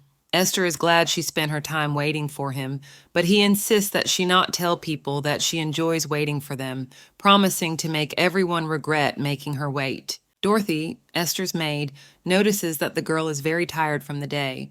Esther does look tired, but happy to have spent time with her brother. Gelbert, the butler, offers to help Judy, but he refuses, saying he doesn't need any help. He takes Esther in his arms, showing his concern. Judy recalls the events of today and apologizes to Esther for being late. She accepts his apology with understanding, happy that he is now there for her. Esther thanks her brother for his support, and he promises to always be there to protect her. These words bring tears of joy to her eyes and her faith in his goodness. Dorothy continues to watch over Esther, noting that she has fallen asleep. Esther does look very tired indeed, but content. Judy feels like a true big brother, realizing that the responsibility for his sister now rests on his shoulders. Against the backdrop of the night sky, Judy and Esther return home. Gelbert and Dorothy watch them, happy that the family is growing closer. Esther feels a warm and affectionate touch that awakens her from sleep. The question of who it is fills her mind. She feels a slight shiver at the unexpected and kind touch that brings comfort and peace. She opens her eyes and sees a man in front of her. His image seems familiar. In her mind, she realizes that she has seen him in her dreams before, his caring image always comforting her. The man she sees tells her that the fever has broken. His words bring relief to Esther. She looks at him with gratitude and curiosity, trying to understand who he is and why he cares for her so much. Esther hears a voice calling her by name. It's Devon, the Duke, and he expresses his wish that she never get sick again, and admits that his heart breaks every time she feels ill. This concern touches her to the core. She tries to comprehend what is happening, wondering who could have been there for her at such a moment. Her thoughts return to the man who always appeared in difficult moments. The maid's voice interrupts her musings. The maid reports that Esther is awake, much to the surprise of everyone present, and they head over to make sure she is okay. Judy, Devon's son and Esther's brother, anxiously asks how she is feeling and if she recognizes him. His concern and sincerity gives her warm feelings. Esther tries to understand what all these people are doing here. Judy reminds her that she was sick and spent 2 days in bed after the walk, which was the cause of their concern. She wonders if this could be a holiness awakening, feeling renewed strength and energy. Her musings are interrupted by excitement at the fact that 2 whole days have flown by. Devon reassures Esther, telling her that she shouldn't apologize for such things, and rejoices that the fever has broken. His warm words and caring touch bring Esther comfort, and she feels protected and loved. Esther, with a pale face and large pink eyes, stands before Devon, who touches her forehead, trying to understand her condition. He assumes that she has been sickly since birth, but she confidently replies that she is rarely sick, causing him surprise and slight bewilderment. Judy, concerned about his sister's condition, suggests that Esther may have caught a cold on the road, for the journey has been long and arduous. He persistently suggests that she be seen by a doctor, showing care and trepidation, which further emphasizes his affection for her. Esther lies on her bed, holding her stuffed rabbit tightly, and ponders Judy's words. She wonders why he compared her to a rabbit, finding his remark original and mildly amusing despite her fatigue. Esther recalls feeling similar symptoms before, which makes her wonder about the cause of her condition. Holding her stuffed rabbit in her arms, she feels comfort and a slight sense of déjà vu that keeps her awake. Esther is certain that the awakening of her divine energy is near, and this knowledge brings her peace and inner strength. She feels something extraordinary happening within her, and it fills her heart with hope for a better future. Esther wonders if her condition is related to her move to the Archduke. She doesn't understand why her symptoms manifested sooner than expected, and this mystery keeps her searching for answers. Esther recalls how she often dreams about the same boy. These dreams recur with frightening regularity, and she cannot understand their meaning, but she feels that they are important and carry some kind of mystery. In her dreams, she holds the boy's hand, feeling his warmth and closeness. These dreams leave her with a deep sense of connection and misunderstanding, but they also bring her comfort and a sense that she is not alone. Esther, embraced by the warmth of the memories, sits on her bed, hugging her stuffed rabbit tightly. This warmth stays with her, and she knows she will never forget it, for it has become part of her very being, giving her strength and hope. Esther, lying in bed, hears a voice at the door. Dorothy asks permission to enter, and Esther, looking at her, gives her consent. Dorothy, upon entering the room, apologizes and warns Esther that strangers have come. Esther is surprised and disturbed by their presence. The doctor, examining Esther, explains that the Archduke's orders require a medical examination to rule out the possibility of poisoning that occurred during the journey. Esther is confused and asks to be careful, but Dorothy confidently assures her that she knows her business. Nevertheless, Esther is already tired and wants to finish her examination as soon as possible. Duke Devon appears in the room and notices that Esther looks tired and lethargic. He expresses concern about her condition and suspects that something is wrong. The doctor reports that there are no visible signs of illness in Esther, but he will continue to examine her to be sure. Esther worries that the doctor might find some sore spot out of nowhere. The doctor, having completed his examination, states that Esther's body is perfectly fine, but her body is weakened and she lacks stamina. He recommends that special attention be paid to her health. Esther recalls the familiar look in Duke Devon's eyes as he decides to leave, thanking her for her visit. She becomes uneasy at his parting look. Duke Devon expresses that Esther has become even more lethargic than before. He is concerned about her condition and believes that something is clearly wrong with her. Esther realizes that the doctor has found no obvious signs of illness, but insists on continuing to be examined. She feels that the Duke is demanding too much from her body. Esther feels undisguised contempt from the other temple dwellers and is lost in speculation as to why she is so hated.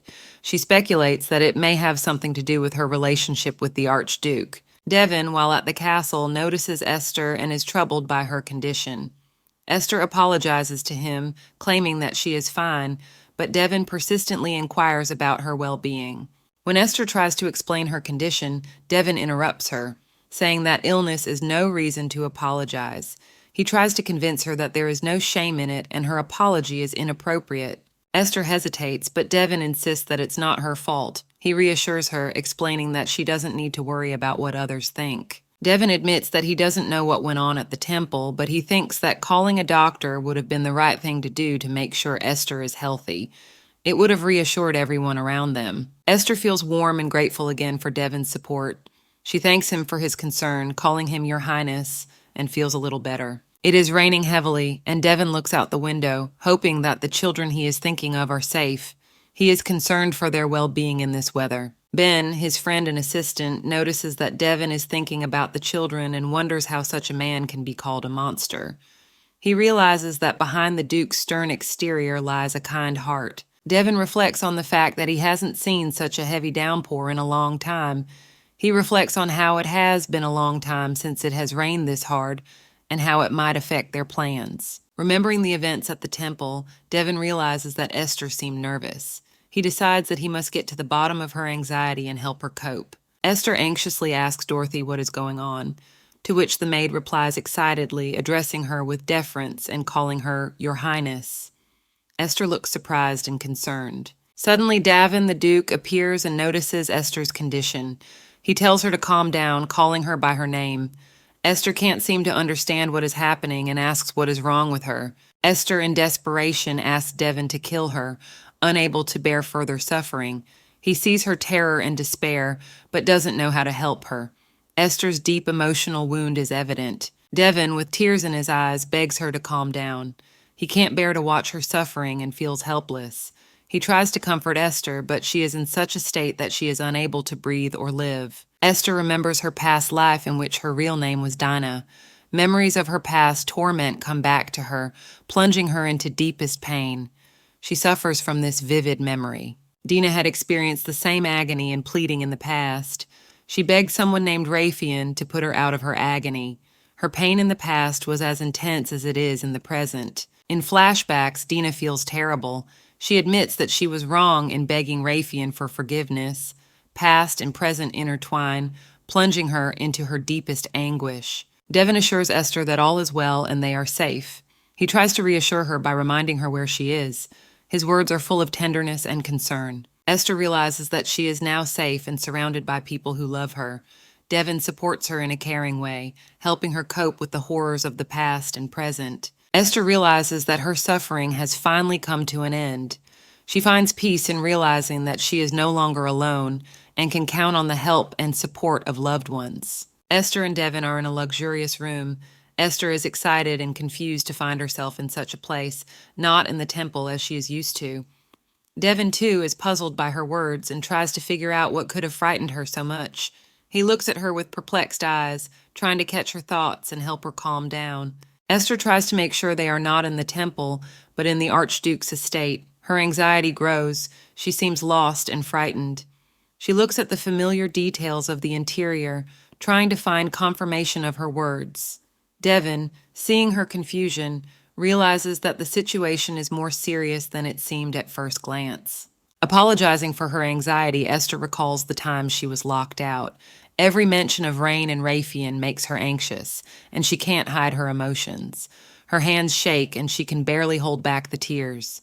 Devin listens intently, realizing the depth of her distress and trying to find the right words to comfort her. Devin reassures her that it was just a nightmare. He tries to show that everything is fine and she's safe, but Esther can't hide her worry. His reassuring words and gentle gaze calm her down a bit, but the memories still haunt her. He ponders what is happening in the temple, trying to understand the reason for her fear.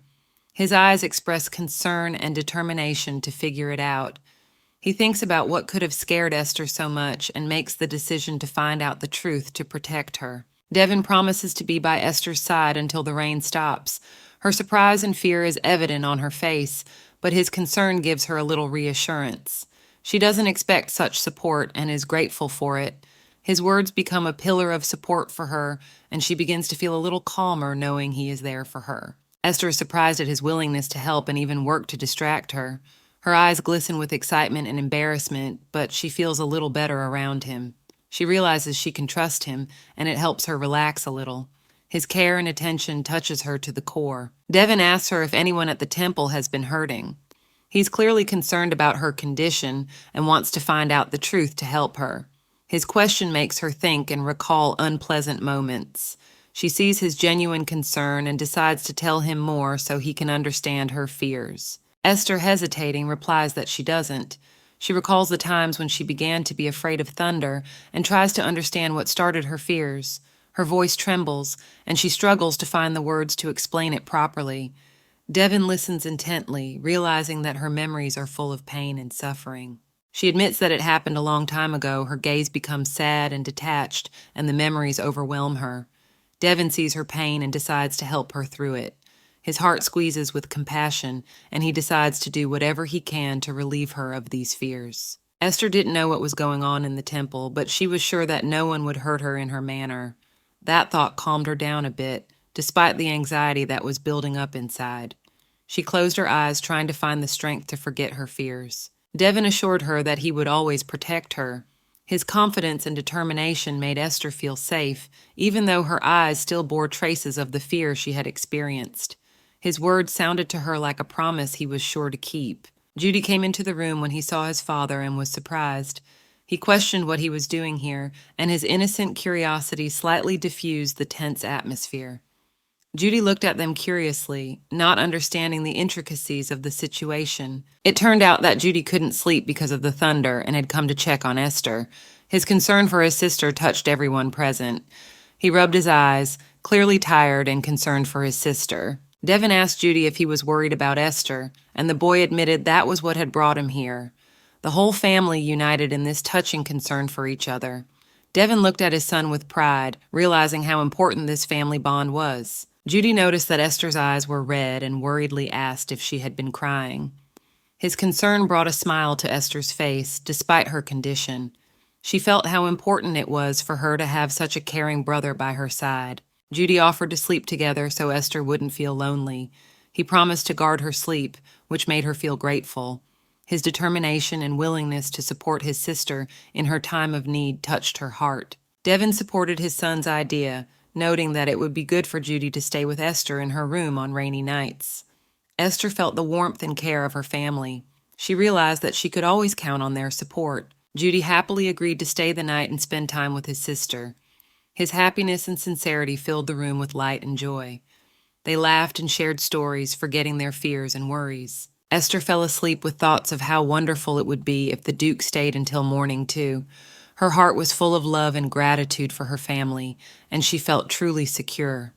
Dreams of a peaceful future lulled her to sleep, giving her sweet dreams. It's a dark night in the palace, and a servant leaning over slightly informs the dignitaries that the young gentlemen are already asleep and not to worry. The tension in the room subsides, but the silence seems unnatural, as if hiding something important. Ben, in the semi-darkness of the room, reflects on Esther's memories of the thunderstorm. He speculates that she may have been tortured in the temple, but finds no corroboration in her file, which makes him anxious and eager to find out the truth. Realizing he needs to dig deeper, Ben decides to find out more about Esther's life at the temple and about Raphia, the Duke's daughter. He suspects there are some dark secrets lurking, and he needs to uncover them to protect Esther. Meanwhile, Esther sleeps peacefully, unaware that her past is causing so much unrest. Her background is not that important to Ben and Devin. All that matters is that if she suffered, those responsible must be punished. Devin stares resolutely into the darkness, contemplating justice. He is certain that those who tormented Esther must answer for their actions. Determination burns in his eyes, and he is ready to go all the way to protect those he cares about. Esther looks anxiously at her brother Danny, who is also awake. She's surprised that His Highness stayed up until morning. The girl thinks back to last night's anxiety attack and thinks that perhaps that is the reason he stayed. Esther holds the blanket tightly, as if it were her lifeline. Her mind flashes back to how these people have become a real family to her, despite all the hardships and worries. Esther walks down the long corridor of the palace, her small figure seeming all alone in this huge room. She thinks about how His Highness and her brother Judai no longer mention yesterday. Esther's face reflects a calm determination. She realizes that perhaps those around her are afraid to ask her about the past, lest they awaken bad memories. Esther appreciates their concern and support. Danny sits in a chair and reads a book. Esther timidly greets him, her voice trembling with excitement. Danny looks up, greets his sister, and seems a little surprised by her presence. Esther notices that Danny is always reading. He explains that books are food for the mind and a source of strength. She listens to him with interest, agreeing with his wise words. Danny suggests that Esther take a walk with him in the garden. She asks if she can go, to which her brother replies in the affirmative, adding that he is bored alone.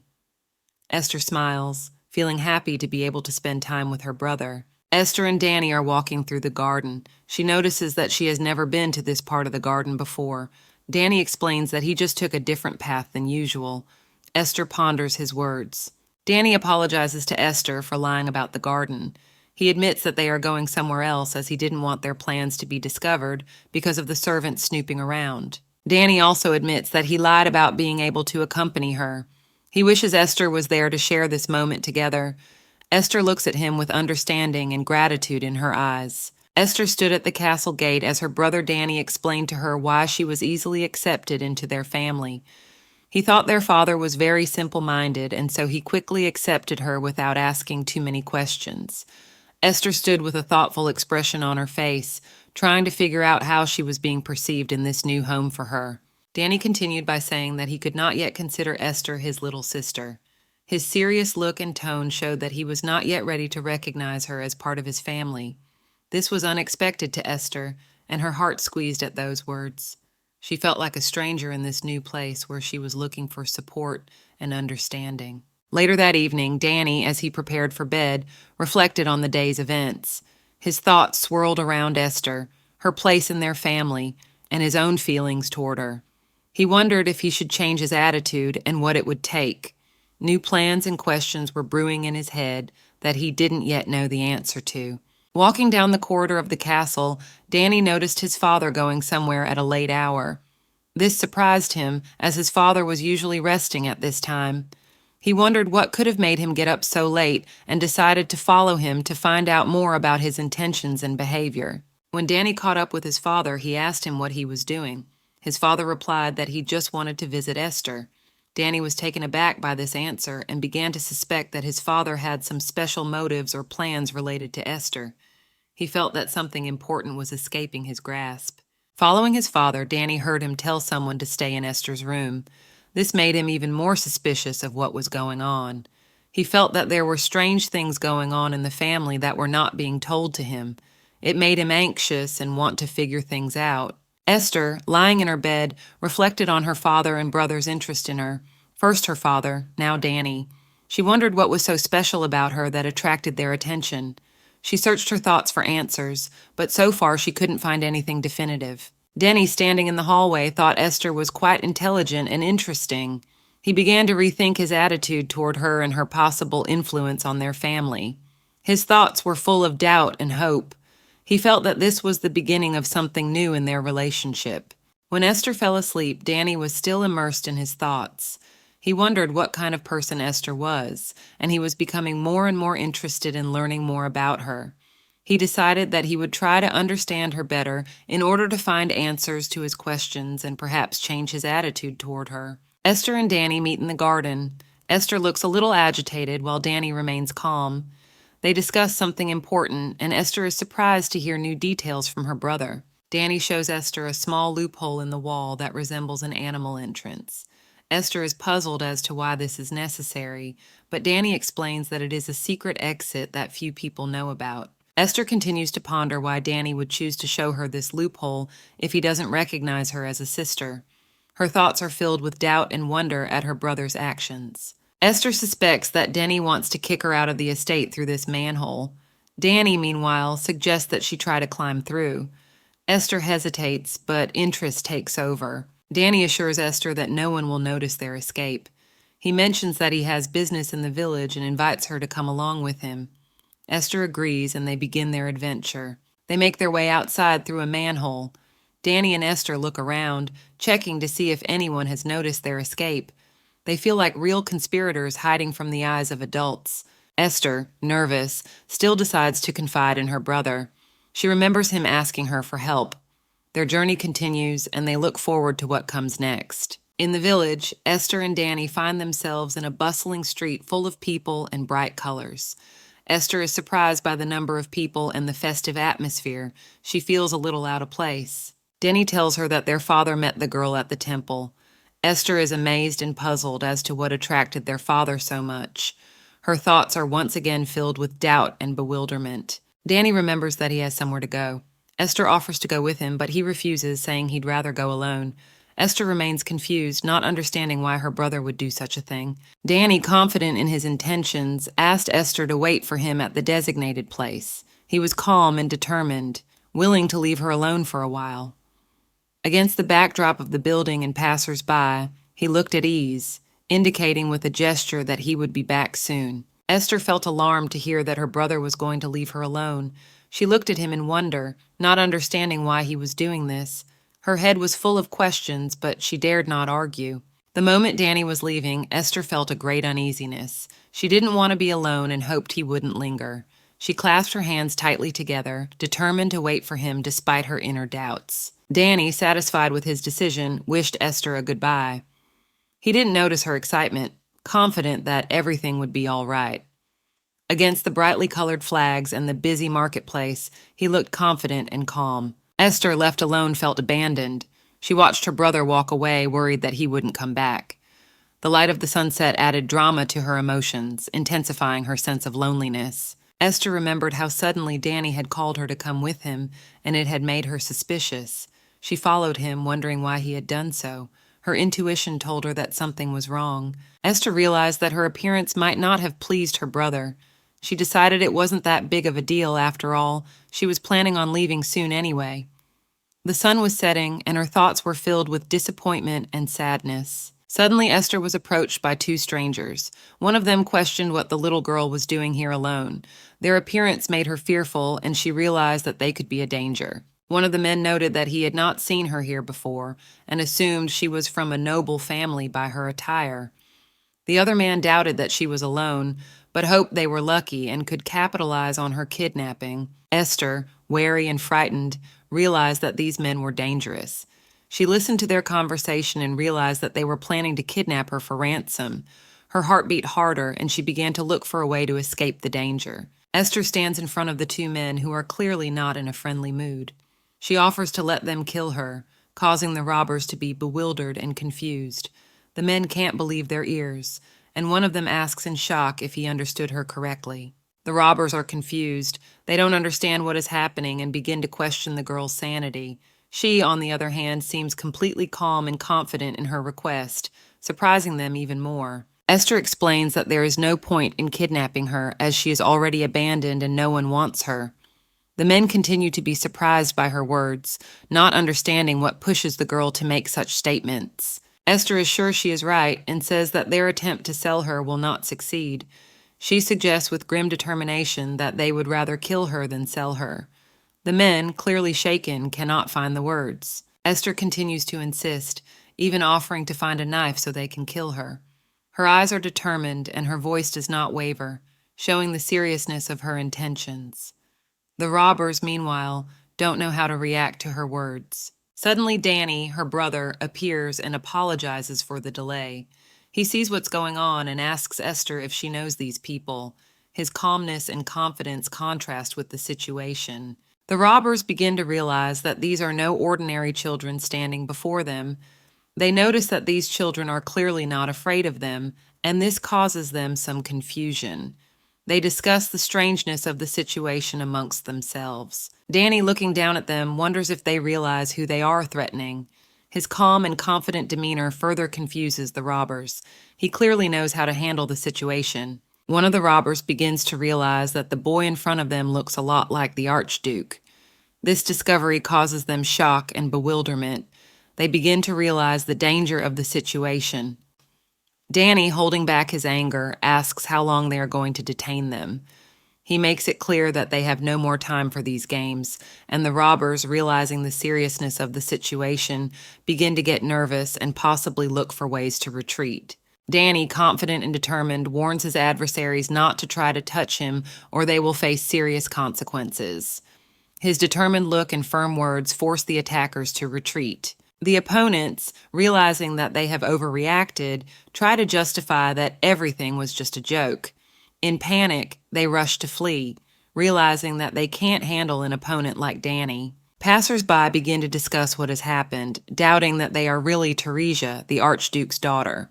Nevertheless, they recognize her arrogance. Esther, Danny's sister, looks at her brother anxiously. She cannot understand why he has left her alone in such a dangerous situation and why he is acting so aloof. Danny, softening a little, explains that he left Esther alone on purpose to test her reaction. He was confident that she could handle any situation and wanted to make sure of it. He admits that he was curious to see how she would behave alone when faced with adversity. It was a way for him to test her strength and independence. Danny says that such situations help reveal a person's true nature.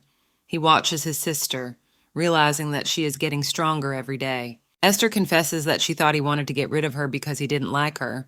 Her confession touches Denny, and he realizes that his methods can be cruel. Denny assures Esther that he doesn't wish her harm. He wants her to know that he will always be on her side and is willing to protect her no matter what. Esther, standing next to someone, can't believe that someone could idly ask for something so horrible.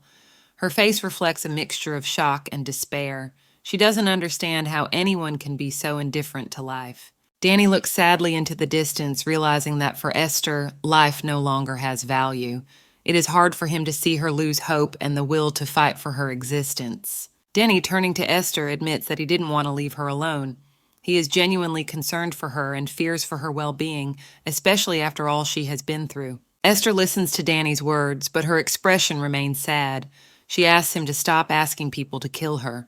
In her voice, you can hear the weariness and deep pain of endless suffering. Danny continues to admonish Esther, telling her to learn to appreciate her life. He tries to give her confidence and let her know that she is important and her existence matters. Esther reflects on the strangeness of her situation. She feels that her mere existence makes her guilty.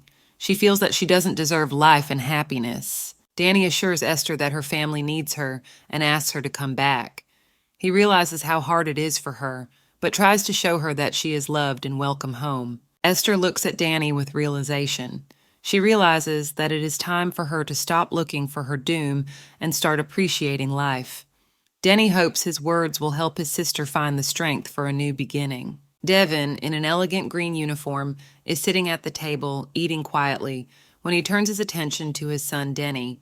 He is clearly waiting for him to explain for the previous day's incident. It was important, and his gaze reflected impatience and sternness. In the spacious and bright dining room, the family is gathered around an ornate table. Devin looks at his children, Danny and Judy, and waits for them to explain what happened. Their silence only adds to the tension in the room. Denny, looking through his glasses, admits his guilt.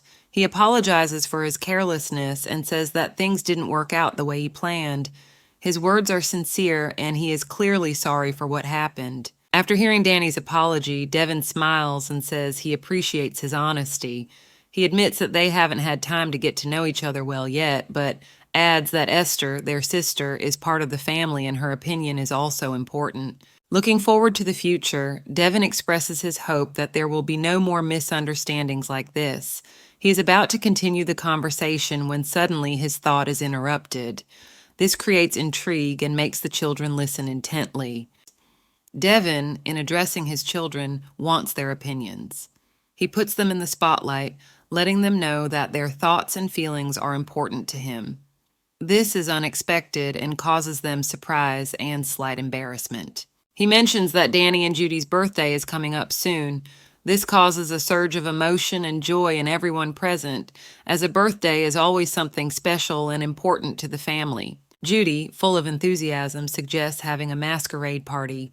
He thinks it will be fun and interesting as they will be able to guess who is who. His idea energizes everyone with positivity and anticipation for the party. Denny, on the other hand, suggests a more relaxed option, a literary discussion. He thinks it would be a great way to spend time in a fun and enjoyable way. His idea brings smiles and adds variety to the discussion. Duke Devin shares plans with his children to make their birthday special. Judy and Danny are surprised, wondering what special thing their father is preparing. Devin is intrigued, hinting at the upcoming event. Devin explains that something big is planned for the upcoming party. He adds that all family and friends will be gathered together, emphasizing the significance of the event. Devin reveals that they plan to introduce Esther to the community at this celebration. Esther is stunned by this news, her eyes widening with surprise and excitement. Duke continues to explain that the birthday party is perfect for such an event since all of their people will be in attendance. Judy and Danny are thrilled with the idea, while Esther is still mulling over what she's heard. Denny tries to object to not using Esther in any arguments, to which Judy assures him that she has no intention of doing so. Esther, meanwhile, is deep in thought, not knowing what to do. Esther recalls in her mind her plans to quietly disappear, but after hearing this, she has to reconsider her decision. She realizes that the situation has changed and she needs to adapt to the new circumstances. Devin clarifies that the celebration will be in 3 months, and during that time he will take care of Esther's training. He believes that he should start with etiquette so that she will be prepared for the upcoming event. The Duke hopes that the celebration will leave Esther with fond memories. He smiles warmly and confidently at her, giving her confidence and peace of mind for the changes to come. Esther feels grateful and somewhat relieved that her father supports her. She quietly utters her thanks as she ponders how she will handle the new challenge in her life. Ben informs Duke Devin that he has found experienced teachers for the young lady. The Duke listens intently and asks clarifying questions. Ben feels the tension and responsibility for his words, for the young lady's future is at stake. The Duke emphasizes that these teachers are the best representatives of the academy and accept only one student a year.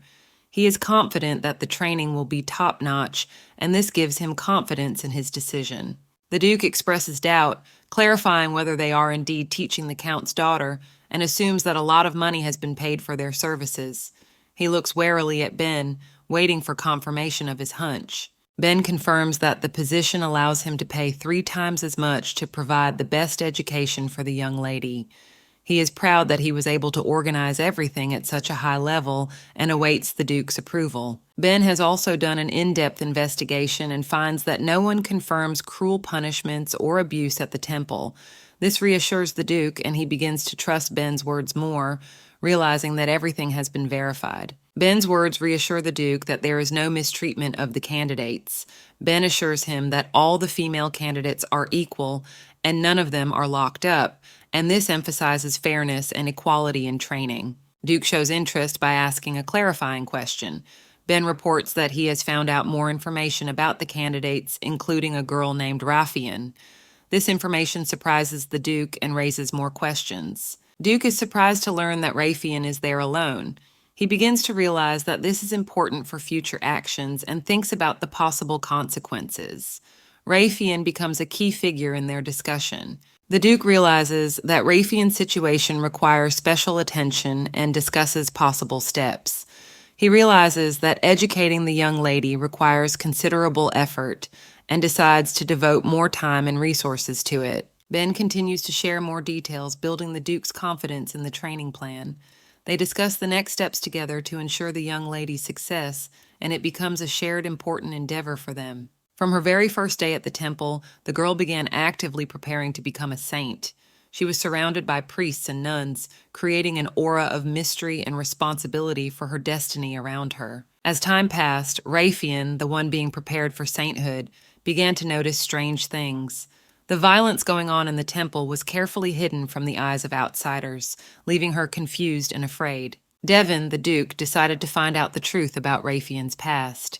He realized that it would not be easy, for her deeds and history were shrouded in secrecy and protections that were difficult to break through. Despite his best efforts, Devon was unable to find evidence of Rafian's abuse at the temple. All investigations showed that no abuse had taken place. However, despite the lack of evidence, Devon continued to be tormented by the thought, what had really happened to Rafian? He could not leave this mystery unanswered. Esther, Devon's daughter, was enjoying drawing in her bright and cozy corner. It pleased her that she could use quality paper for her creative ideas. Thinking back to her time at the temple, Rafian realized that she was not given the freedom to express herself creatively. She was shamed for her interest in drawing, which greatly affected her emotional state. Dorothy, Esther's personal maid, was always there for her, supporting her and caring for her well-being. She looked at the young lady with warmth, admiring her passion and talent. Esther wondered what else to paint, anticipating new creative discoveries.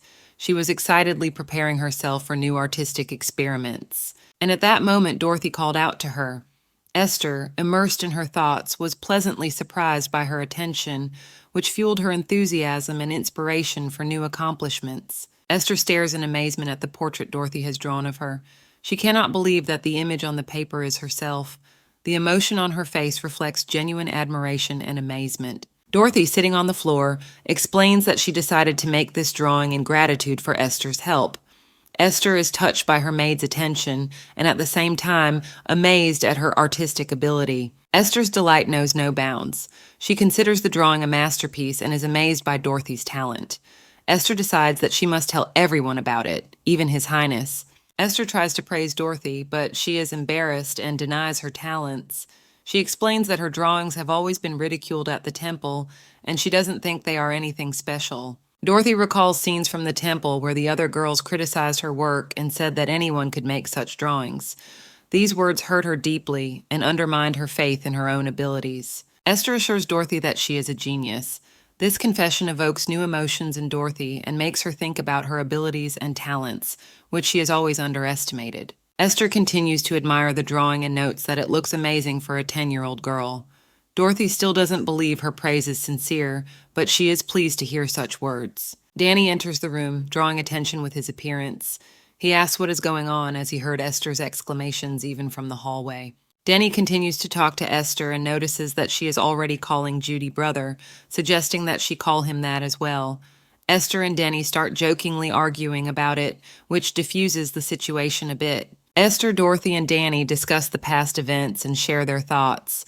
Esther realizes how valuable her friends are and the support they give her. Esther sits back, reflective, when Danny tells her that they are family and offers to call him brother sometimes. She is surprised that even Danny now wants that. Her eyes widen with surprise, and she feels a warm wave of emotion encompass her heart. Esther shows her sketches to Denny. He is amazed at her ability, and she embarrassedly admits that she has only done a couple of sketches. Denny scrutinizes the drawings, his eyes sparkle with delight, and he can't hold back a smile. Denny notices that Esther really enjoys drawing, and she agrees with him, a little embarrassed. Her cheeks turn pink as she remembers how often she drew as a child, dreaming of being a real artist. Danny asks Esther to draw him, but she doubts her abilities and shyly replies that she's not very good at drawing. She can hear the uncertainty in her voice, but in Denny's eyes, she sees support and confidence that she can do it. Dorothy, Esther's personal maid, confidently asserts that Esther is a true artist and asks her not to doubt herself. Dorothy's words give Esther new hope and confidence, and her heart fills with joy and gratitude. Esther concentrates on her drawing, and Danny admires her serious expression, noting her passion. He watches as her hands confidently guide the pencil across the paper, creating something magical. Danny notices Esther staring at him intently and asks why she is doing this. She replies that it's nothing and asks him to continue. He feels a little embarrassed, but is glad he can be her muse. Esther finishes the drawing and shows it to Danny. He is surprised at how fast she did it and asks to see the result. His eyes glisten with impatience and delight. Esther explains that she rarely draws and asks him not to expect anything special for fear that Denny might be disappointed. Her voice trembles, but Denny smiles, his smile full of confidence in her talent. When Denny sees her drawing, he admires her talent and asks why she didn't tell him about her gift, calling her work marvelous. His words bring tears of joy to Esther's eyes, and she feels she has found her true support. The boy with gray hair, Danny, marvels at how a child can draw so well as he watches his little sister Esther work. He genuinely admires her talent, which causes her joy and embarrassment. Danny asks Esther who taught her how to draw, to which she replies that it wasn't taught in the temple or anyone at all. This surprises and delights him even more, for such talent seems incredible. Danny recognizes that such a talent is something to be proud of and praises Esther by stroking her head. She feels his encouragement and is proud of her skills, which are beginning to bring her joy and recognition. Esther looks at her drawings and realizes that she really can draw. This brings her inner satisfaction and confidence in her abilities, which is reflected in her happy eyes. Esther realizes that she is good at something, and this makes her want to keep improving and receive more praise. She dreams of having her talent recognized even more widely. Meanwhile, Davin, the Duke, discusses with the butler, Gelbert, the deplorable state of the army and the need for increased training. He realizes that one cannot relax, as war could break out at any moment. Devin expresses his concerns about the mistrust of the people. He's concerned about the current situation and believes that one must always be alert and ready for the unexpected. Devin asks Gelbert how Esther is doing. Gelbert reports that she is now walking in the garden, which calms Devin down a bit, although his concern still lingers. Gelbert mentions that Esther is painting and doing it beautifully.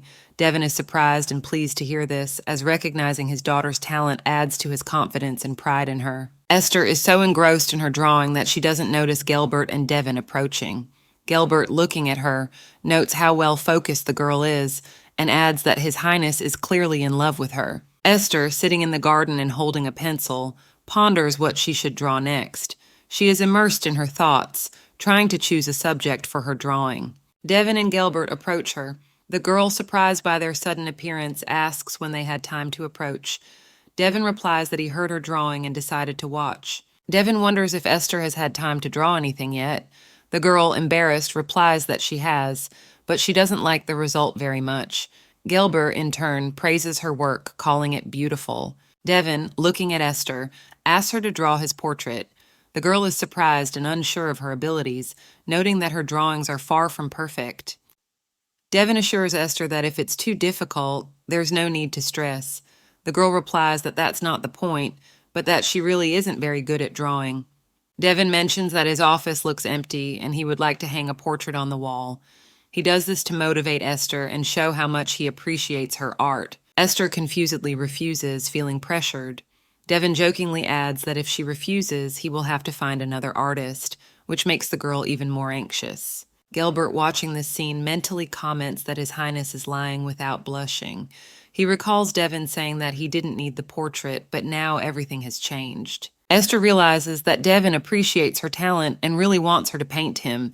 This realization helps her gain confidence and get to work on her new portrait. Esther, a young girl with light brown hair, is puzzled by the proposal. Duke Davin, her father, asks her to paint his portrait and hang it on the wall. Esther can't believe her ears and is confused, asking if that is what he really wants. Esther doubts her abilities, but Devon assures her of his desire. He promises that he would be happy to see her work on the wall if that's okay with her. Esther begins to realize the importance of this assignment to her father. Sitting next to Esther, Devon thanks her for agreeing. He gently strokes her head, showing his gratitude and concern. Esther feels more confident under her father's encouragement, ready to begin the portrait. Meanwhile, Butler Gelbert and Ben discuss important business. Ben rushes to Gelbert to break the important news that His Highness is here. Both men are excited about the event and plan their next steps. The servants talk about Esther working on a portrait of the Duke.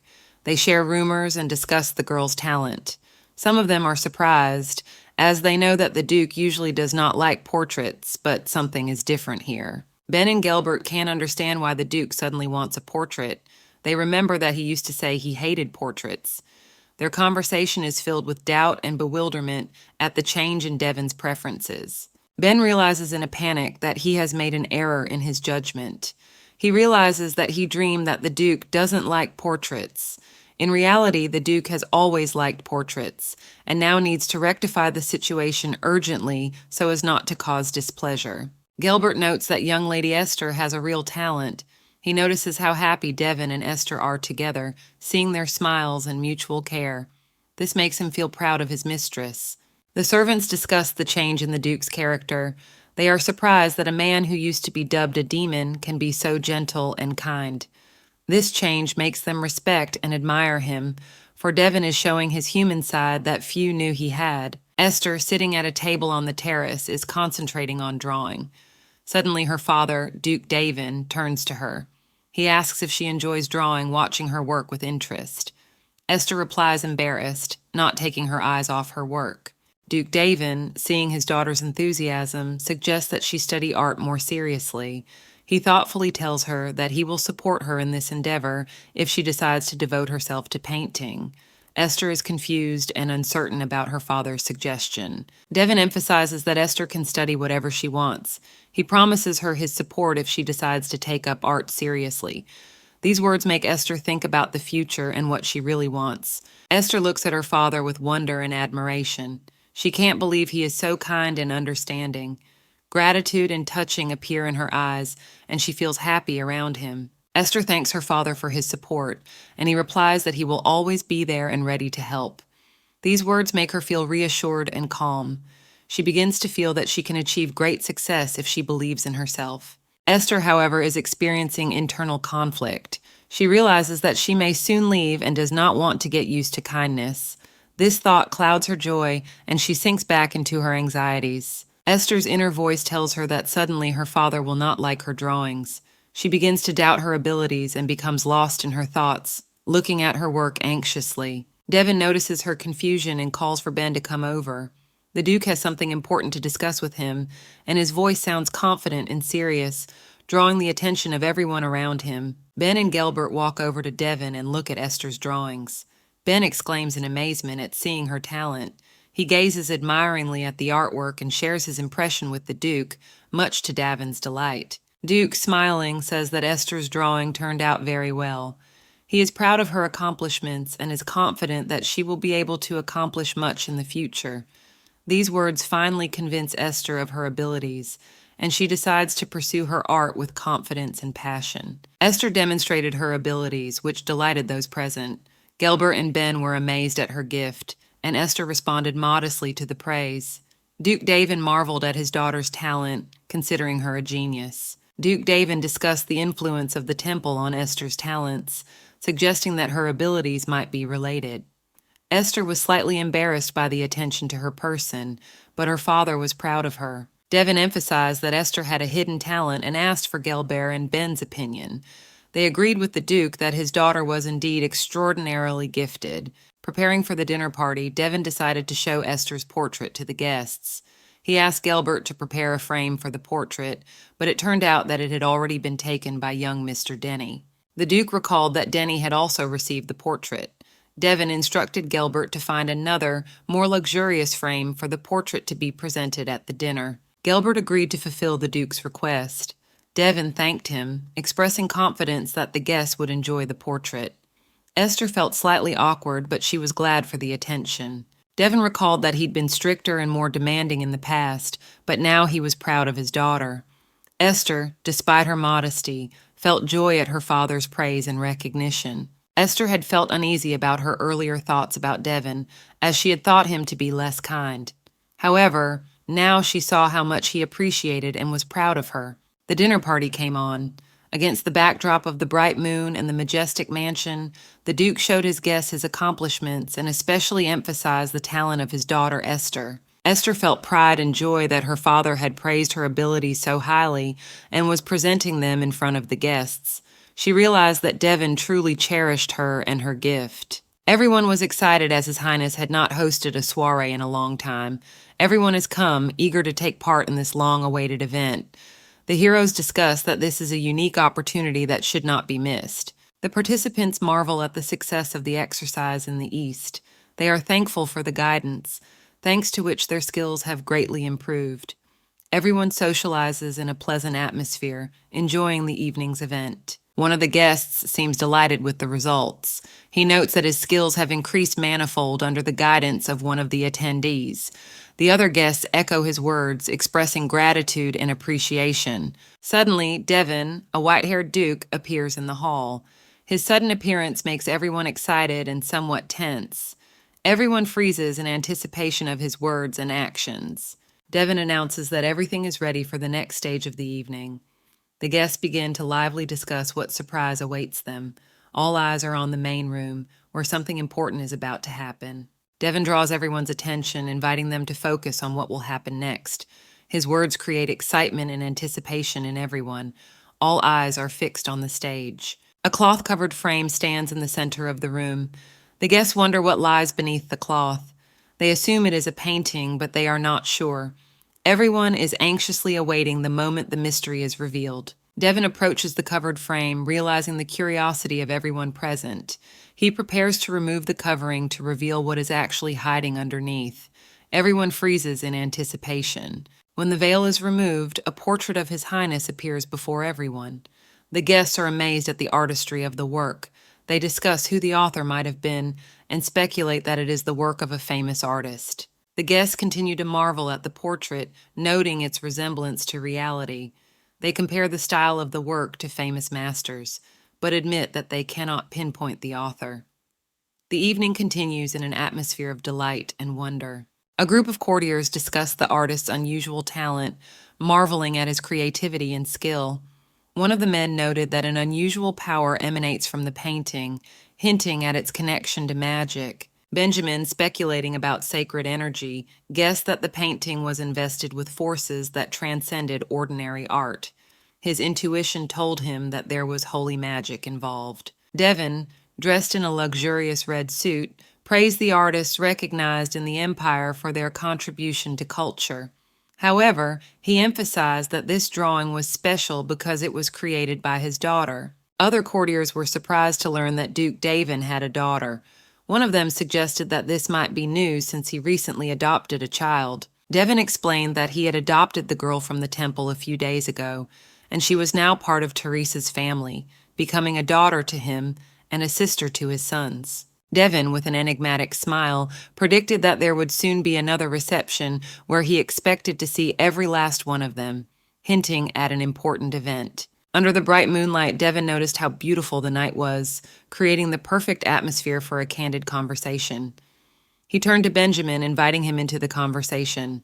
Benjamin, with slight excitement, was glad to see Devon again. He noted that he hadn't expected to see him anymore, which made the meeting even more meaningful. In the warm atmosphere, under the light of the stars, Benjamin told him that he had to change a tire on the road, which delayed him, but he still made it to the meeting. They both enjoyed the moment, realizing that this night would be an important one for their future plans.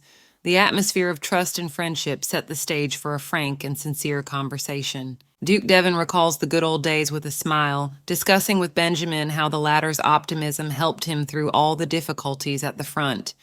Devon admits that it was Benjamin's encouragement that enabled him to get through the ordeal. Benjamin embarrassedly replies that his role was not that significant and that Devon exaggerates his contribution. Nevertheless, he is grateful for the recognition and keeps the conversation going with the Duke, showing his modesty. The Duke notices that Benjamin looks glum and asks what is wrong.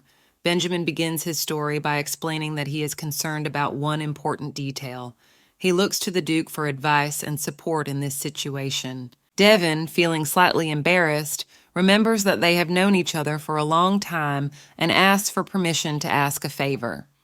He emphasizes that Benjamin is one of the few people he really trusts and is willing to fulfill any request he makes. Benjamin hesitantly begins to say that he has already seen the painting in question. The Duke encourages him, urging him to speak openly and honestly so that they can figure out the situation together. Benjamin clarifies that the picture painted by the Duke's daughter does indeed emit divine energy, much to his surprise. The Duke confirms that his daughter created the painting without any help and doesn't understand why this raises so many questions. Benjamin recalls how he felt a divine energy emanating from the sketch and now realizes that this is no ordinary creation. He thought deeply about the meaning of the painting and its impact on those around him. Benjamin's memories of the ceremony confirm that such skill is only available to the soul of a saint. He realizes how special the Duke's daughter must be to create something so majestic and spiritually intense. Looking at the painting, he realizes that only someone who possesses saintly energy can put so much holiness into his creation. Benjamin admires the talent and spiritual strength of the Duke's daughter, recognizing her uniqueness. He realizes that the Duke's adopted daughter truly has a special gift that cannot be ignored. Benjamin feels a deep respect and admiration for her abilities, realizing that the Duke has raised an amazing person. Benjamin asks Devon if he can ask the princess to draw a portrait of Mr. Noah. Devon looks puzzled and wary, trying to understand why Benjamin is showing such interest in this request. He senses that there is something more behind it than a simple desire to capture someone's image. Devon wonders if Benjamin still cares about Noah. He smilingly recalls the devotion and care of his old friend who was always there for him in times of need. For Devon, it's a reminder of how important true friends are who stay loyal no matter what. Benjamin reassures Devon of his loyalty, promising to stay with Noah until the very end, even if everyone else turns their backs on him. He expresses his willingness to go through all the hardships with Noah, showing a genuine sense of duty and affection for his friend. In the garden, a cottage stands amidst the blossoming trees and sunlight. It seems to reflect fond and bright memories of the past. The place is filled with peace and tranquility, creating the perfect atmosphere to reflect and reminisce about better times. Benjamin reflects on the suffering Noah went through. He wants to capture his image while he is still alive to preserve it forever. To him, it is not just a portrait, but a symbol of the resilience and courage Noah showed throughout his life. Devon says thoughtfully that he needs to ask his daughter's permission before making such a decision. He is clearly concerned about Esther's feelings, realizing that her opinion matters a great deal. This shows how much Devon values and respects his daughter and her opinion. Devon explains to Benjamin that his daughter's opinion is very important to him, and he will not force her to take part if she does not want to. He believes that any decision should be voluntary and come from the heart, not be imposed from the outside. Benjamin thanks Devon for his understanding and support, but he still has doubts in his heart about whether he should involve the princess. He ponders how this decision could affect everyone and hopes it is the right one for all parties. Esther and Dorothy marvel at a flower that has grown unexpectedly fast. Their surprise and joy reflect tender and caring feelings. They are amazed at how nature can surprise and delight with its unexpected gifts, reminding them of the wonders that occur around them. Esther and Dorothy are surprised by the flower's rapid growth. Dorothy considers it a true miracle, expressing her admiration with vivid enthusiasm.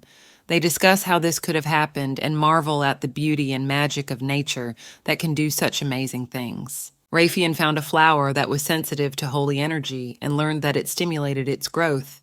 This discovery caused her joy and excitement as the plant could help her further magical practices. Esther recalls the moment she tried to infuse the flower with her magic. She gingerly reached out to the pot, concentrating on transferring the energy.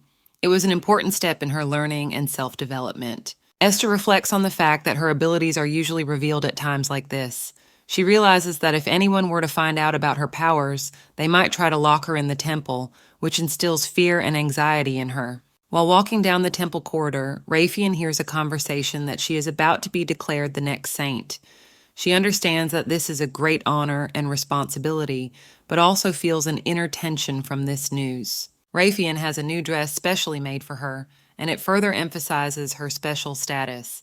Her appearance now reflects her new role, which is admired and envied by those around her. At the temple, Raytheon meets a priest who thanks her for her efforts for the temple.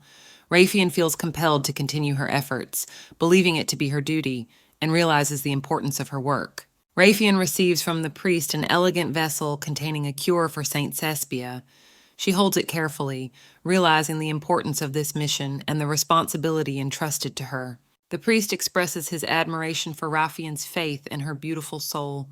These words give her strength and confidence, and she feels the support and understanding of the clergy. Raphael thanks the priest for his kind words, confident that the goddess is indeed watching over her.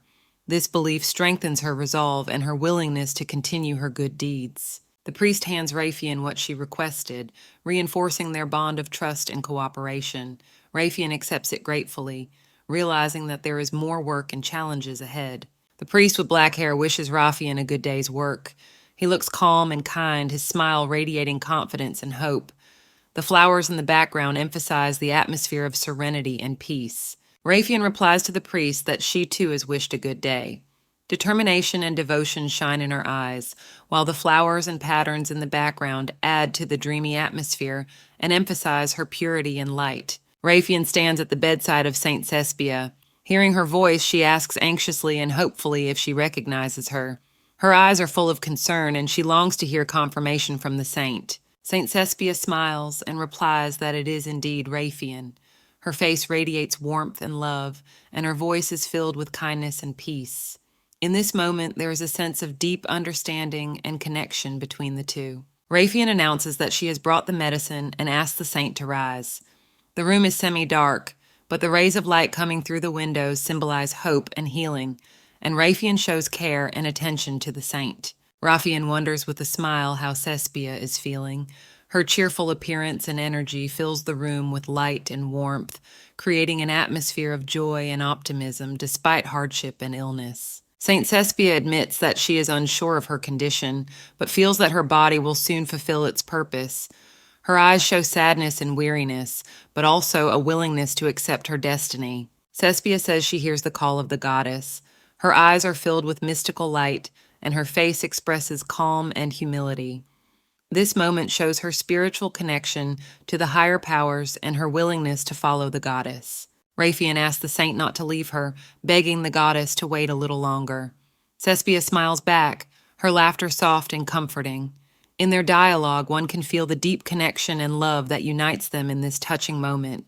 The priest asks Raphael to wait a moment while he prepares a medicine for Saint Cespia. He carefully pours the liquid into the goblet, careful not to spill a drop. Raphael agrees, holding his breath as every second counts. The priest explains that this medicine will help Saint Cespia feel relief. Raphael looks at him hopefully, mentally praying that this remedy will indeed work and bring Cespia back to health. The priest tells him that Duke Braun had obtained this medicine for Saint Cespia. Raphael recalls how the Duke went to great lengths to get it, risking his life and fighting more than once to save her. A vial of medicine appears in Raphael's hands, thanks to the efforts of the Duke and the priest. She holds it reverently, sensing its value and hope for the saint's healing. Her eyes glow with determination and faith in the best. Saint Cespia, at rest, thinks of her imminent recovery and union with the goddess as she looks at the cure. She knows this is her last chance, and her prayers grow stronger and stronger. Raphael brings the finished cure to Saint Cespia, informs the priestess that it is ready, and the priestess is relieved to receive the message. Cespia feels that help is at hand, and her soul is filled with warmth and hope. Saint Cespia smiles and tells Raphael to drink the medicine, assuring her that it will surely help. Her confidence is conveyed to Raphael, and she accepts the cup with faith, ready to do anything to save the saint. Raphael, realizing the importance of the moment, drinks the medicine, feeling the light bursting around her, filling her with strength and hope for Cespia's recovery. Her heart beats faster, and she believes everything will be okay. Esther, Devon's daughter, was surprised to ask her personal maid Dorothy about the hyacinth seeds. She was clearly surprised and puzzled by this request, which immediately caught the attention of those around her. Dorothy, trying to reassure Esther, promised to get hyacinth seeds and asked the gardener for help. She was visibly worried, but she didn't want to let her mistress down. Esther thanked Dorothy for her diligence and attention. She was glad to have such a devoted assistant, ready to fulfill her every whim. Esther recalls how in a past life the process of awakening took her 6 months. Now she has a little more time and is hopeful that it will work out. Hyacinths have a special effect on certain organisms, and Esther is confident that these flowers will help her in awakening her power. Her excitement is growing by the minute. Esther knows that hyacinths are the most sensitive flowers to holy energy. That's why she chose them to test her stage of awakening, hoping for success. In the past, Esther didn't have enough energy to sprout hyacinths and was often scolded for it. She tried her best, but her abilities were limited. Unexpectedly, Esther discovers a field full of blooming hyacinths. She's amazed and cannot believe her eyes. Her heart fills with hope. The gardeners discuss in bewilderment that the field did not exist yesterday and wonder how the flowers could grow so quickly overnight. At this time, Esther senses that something unusual is happening around her. Everywhere she looked, there were only hyacinths, and this frightened and pleased her at the same time. Esther, while in the forest, realizes that her powers are awakening faster than she expected. She thought it would take 6 months, but now realizes that the powers will unfold in just a couple of months, which scares her and makes her act faster. Esther sees the men from the temple ahead and realizes she must escape from Duke Davin's estate before the temple tries to retrieve her. Her plans are in danger of failing, and she decides to hasten her escape while there is still a chance of success. She realizes that if she doesn't hurry, there won't be time to escape, but she doesn't want to leave the place in a hurry, as she has found something valuable to her here. Reflection and anxiety overwhelm her heart. Esther begins to ponder what will become of her if she quickly softens up and gives in under pressure. She's not here for that. She has a goal to achieve despite her fear and doubt. The girl picks herself up, reminding herself to come to her senses and focus. She can't let fear and anxiety control her, for there is too much at stake. Devin notices Esther and, touching her head, asks what she's thinking about. His unexpected concern calms the girl a little, reminding her that she is not alone in this journey. Devin leans over to Esther and tells her to be careful.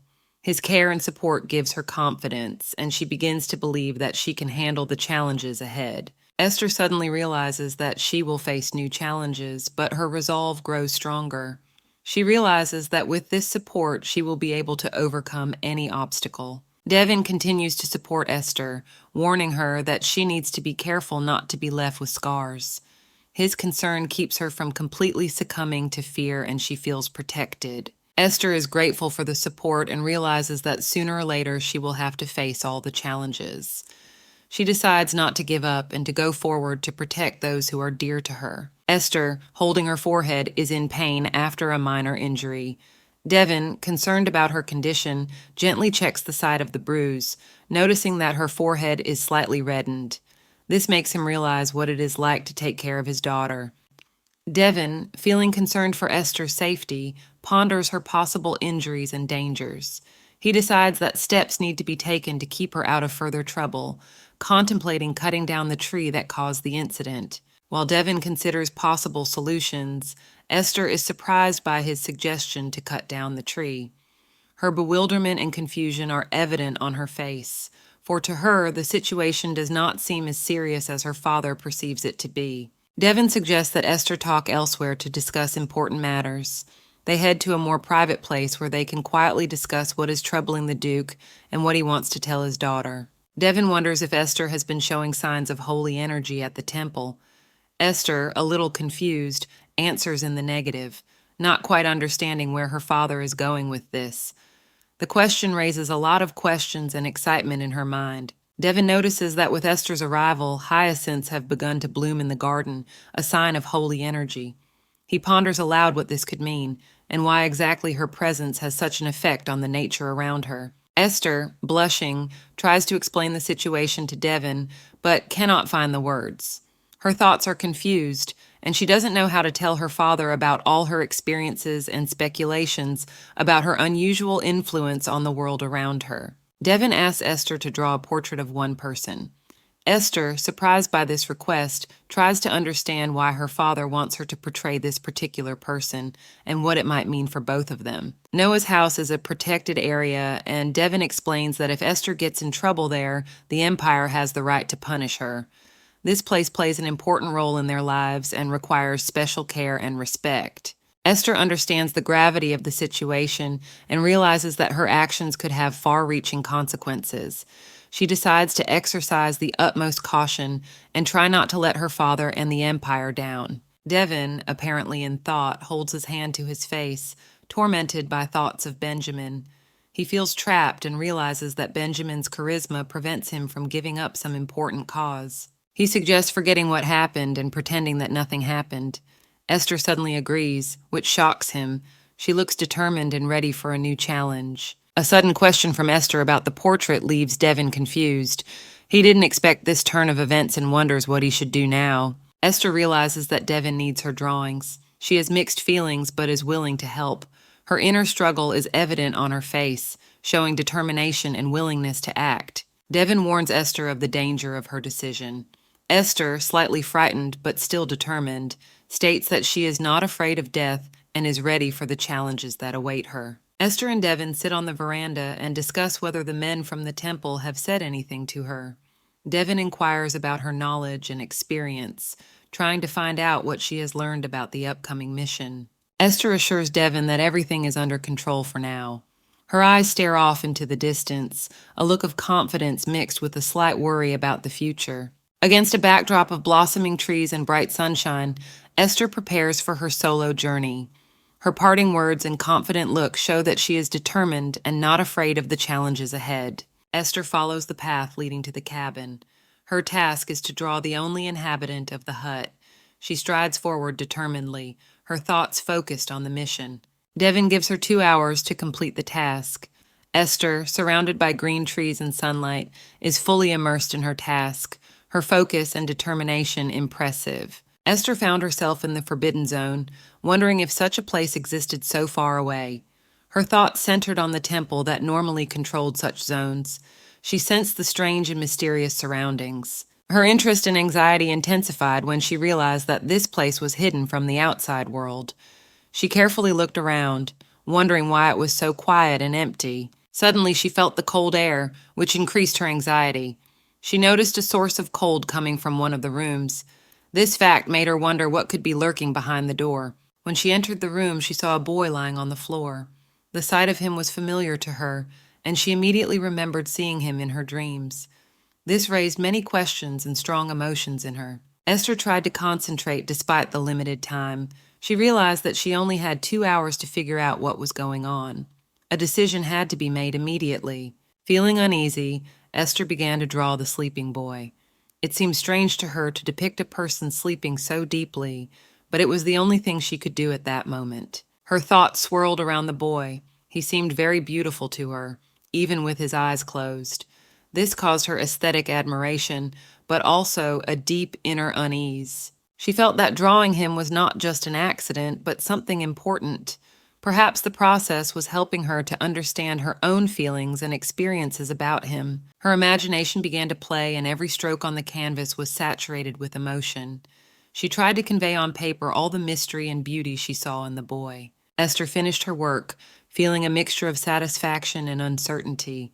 She had yet to find out who this boy was and why he was so important to her in her dreams. Esther marvels at the beauty of the mysterious young boy, pondering that of all people, only Raphael can compare to him. She wonders why this boy seems familiar to her and suggests that she may have met him before. She draws a portrait of this young man, pondering that his closed eyes make the task more difficult. She is uncomfortable because without his eyes open, the portrait will come out less authentic, but she keeps working. Esther feels tired, her work is slow, and she has less and less energy. She wonders how long it has been since she started working and notices that the young man's hand is lying on top of the blanket and seems cold. She wonders how she didn't notice it before. Esther is concerned that the young man's hand is already cold and wonders how long he has been lying like that. Her concern grows and she becomes even more worried. Esther ponders that she doesn't know who this boy is or why he is sleeping here alone. She tries to see if he feels lonely, just as she felt in the dungeon. She recalls her loneliness in the dungeon and hopes that the young boy will get better soon.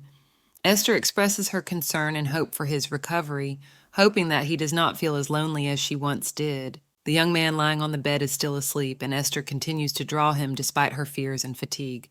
Her thoughts are filled with anxiety and concern for his condition. Esther looks at the young man again and thinks about how long he has been asleep.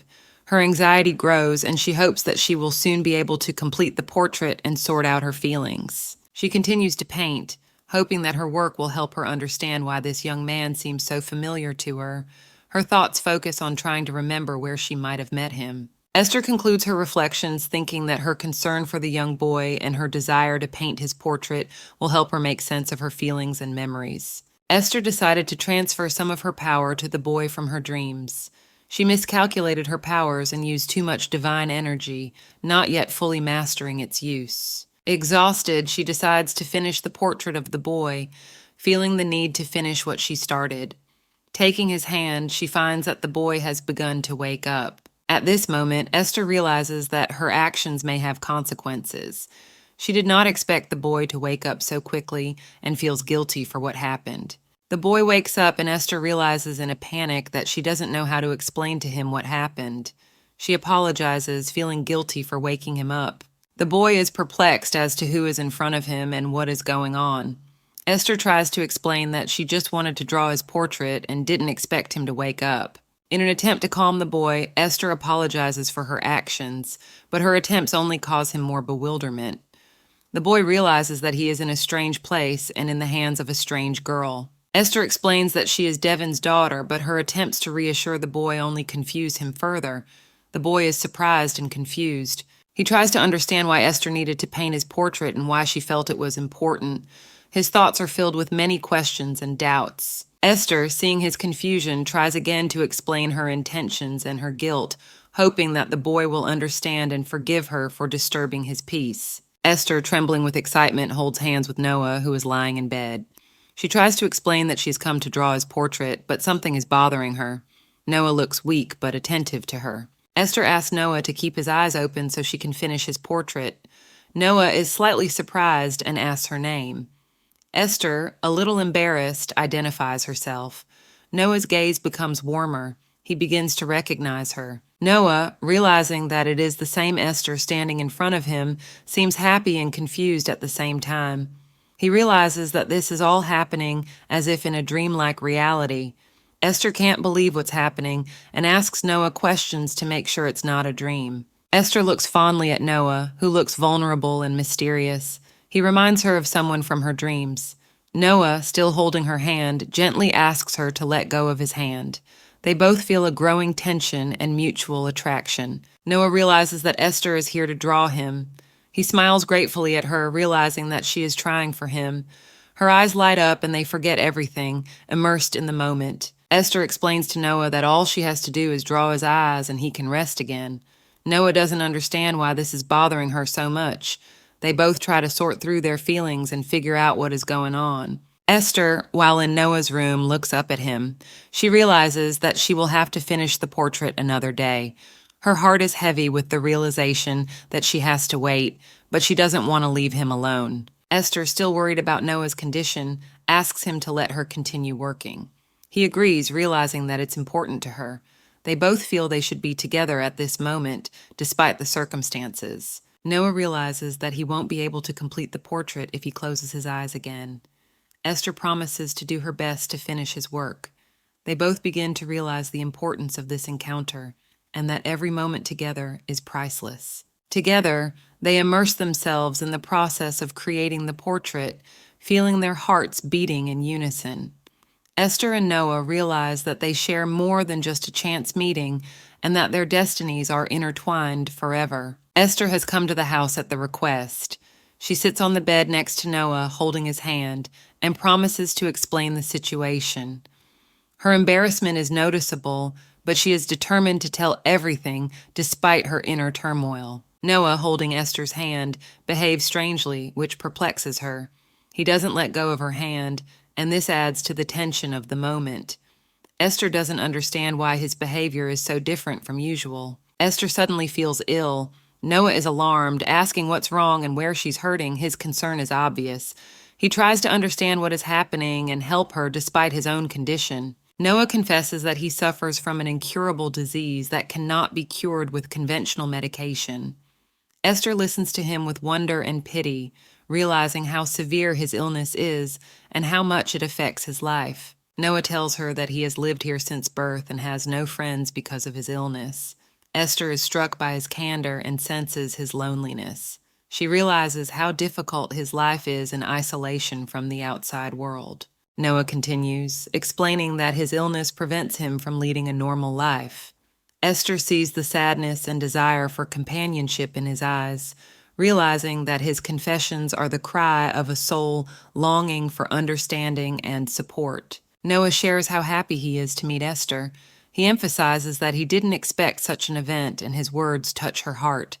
She sees how important their meeting is to him and how it fills his life with light. Noah asks Esther if she noticed nature on the way to his house. He notes how empty the surroundings are and emphasizes the isolation of his world.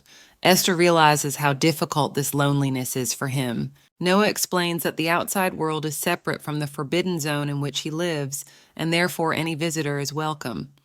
Esther realizes how important their meeting is to him and how much he needs companionship and support. Esther admits that she came here to paint his portrait. She stands in front of Noah, realizing how significant their meeting is to both of them. This moment becomes important and exciting for her, as it does for Noah. Esther, sitting next to Noah, is immersed in her thoughts, and her face suddenly flames with embarrassment. Noah, concerned, asked her what she was thinking about. Esther, trying to hide her embarrassment, quickly replied that she wasn't thinking about anything. Noah, noticing her embarrassment, gently asked if she would come again. Esther, a little confused, confirmed his words, and Noah smiled happily, expressing his hope that they would meet again soon. He reached out, gently touching her hand, and said he wanted to see her again. Esther felt her heart begin to beat faster at his sincere words and touch. Inwardly struggling with her feelings, Esther asked herself the question, "What should I say?" She felt that she could not make such an important decision on her own, but her heart told her the right answer. After gathering her courage, Esther decided that she would ask permission to come again. When Noah heard her answer, he was delighted and promised to wait for her return. Saying goodbye to Noah, Esther walked down the sunny path, thinking about how much she wanted to see him again. Her heart was filled with warmth and hope. Noah, standing on the threshold of the house, waved goodbye to her and told her that he would wait for the day of her return. His eyes shone with hope and joy. Esther, as she left, thought about how much she wished she could go back to him. She hoped that she would be allowed to visit him again and dreamed of a new meeting that would warm her heart. Raphael meets the priest in the grand hall. He greets her and tells her that they are hoping for her. Raphael assures her that she will not fail. The vessel glows in her hands, and her face glows with confidence and determination. Raphael goes to the door, knocks gently, and drawing attention, announces that it is she, Raphael. Her eyes are full of hope and excitement, as if she is expecting something important. Raphael enters the room and sees Saint Cespia standing in the center of the room. Her face and hands are covered in blood, leaving Raphael shocked and worried. She tries to understand what has happened. The priest ponders in horror that the poison must have robbed Saint Cespia of her strength. He wonders if after such large doses she is able to stand at all. His thoughts are full of confusion and bewilderment. He cries out to the goddess in desperation, trying to understand what has happened. His eyes are full of terror and pleading, and his voice trembles with tension. He asks the goddess to explain what he should do next. The priest suddenly recalls the words of the goddess, who told him to find the girl destined to become the next saint. His voice takes on a new resolve, and he realizes the importance of this mission. Raphael listens to the priest, her face full of seriousness. She realizes that her fate has already been decided, and that she must find the heir to the powers of the goddess to save the empire from disaster. Saint Cespia's gaze turns grim as she realizes that the goddess has said that her hour will soon come. She realizes that time is short and that she must act quickly. Cespia, looking at Raphael, realizes that the girl must become the next saint. She tries to explain this to Raphael, but her voice shakes with weakness. She knows her time is almost up. In the bright light and blooming flowers, Raphael sees her future. Her eyes are the color of roses, and she realizes her high mission. She has come from the lowest of the low and reached a high position, ready to accept her destiny and save the empire. Cespia suddenly realizes she has spoken unknowingly and tries to come to her senses. She is stunned, not realizing what is happening. The girl with golden hair lying next to her looks at her with concern, realizing the importance of the words spoken by the saint. Anxiety hangs in the air, heightening the tension. Cespia, still not fully recovered, asks if she is sane. The girl confirms that Cespia has just described the next saint, and this shocks everyone present. Questions begin to arise in her mind, and Cespia tries to make sense of her words. Cespia, clearly shaken, exclaims that she is still alive. Her face is full of fear and incomprehension, as if she is struggling with the realization of some terrible truth. Her thoughts wander, trying to find a logical explanation for what has happened. At that moment, a little girl asks if it is true that the next saint will have rose-colored eyes and brown hair. These words make Cespia even more worried. She recalls a prophecy that has been passed down from generation to generation. Cespia tries to convince herself that it was all just a dream, that she was delusional, but doubts eat away at her from the inside. She looks away as if trying to find answers. Her heart beats faster, leaving no room for calm. The girl continues to ask questions, emphasizing that Cespia is still alive and cannot be the next saint. These words cause Cespia even more anxiety. She realizes that she cannot ignore these questions, but the answers seem unattainable. The girl recalls the words that every third generation, a saint is born into the Braun family. These words have always instilled awe and fear in her. Memories of the family's traditions heighten the tension, creating an atmosphere of predestination. Little Raphian recalls her own thoughts. That is why the next saint must be me. Her face expresses determination and willingness to accept her fate. She realizes that she has no choice but to follow this path. Raphian recalls the words about the girl with rose-colored eyes and brown hair. This image is forever imprinted in her memory, reminding her of her destiny.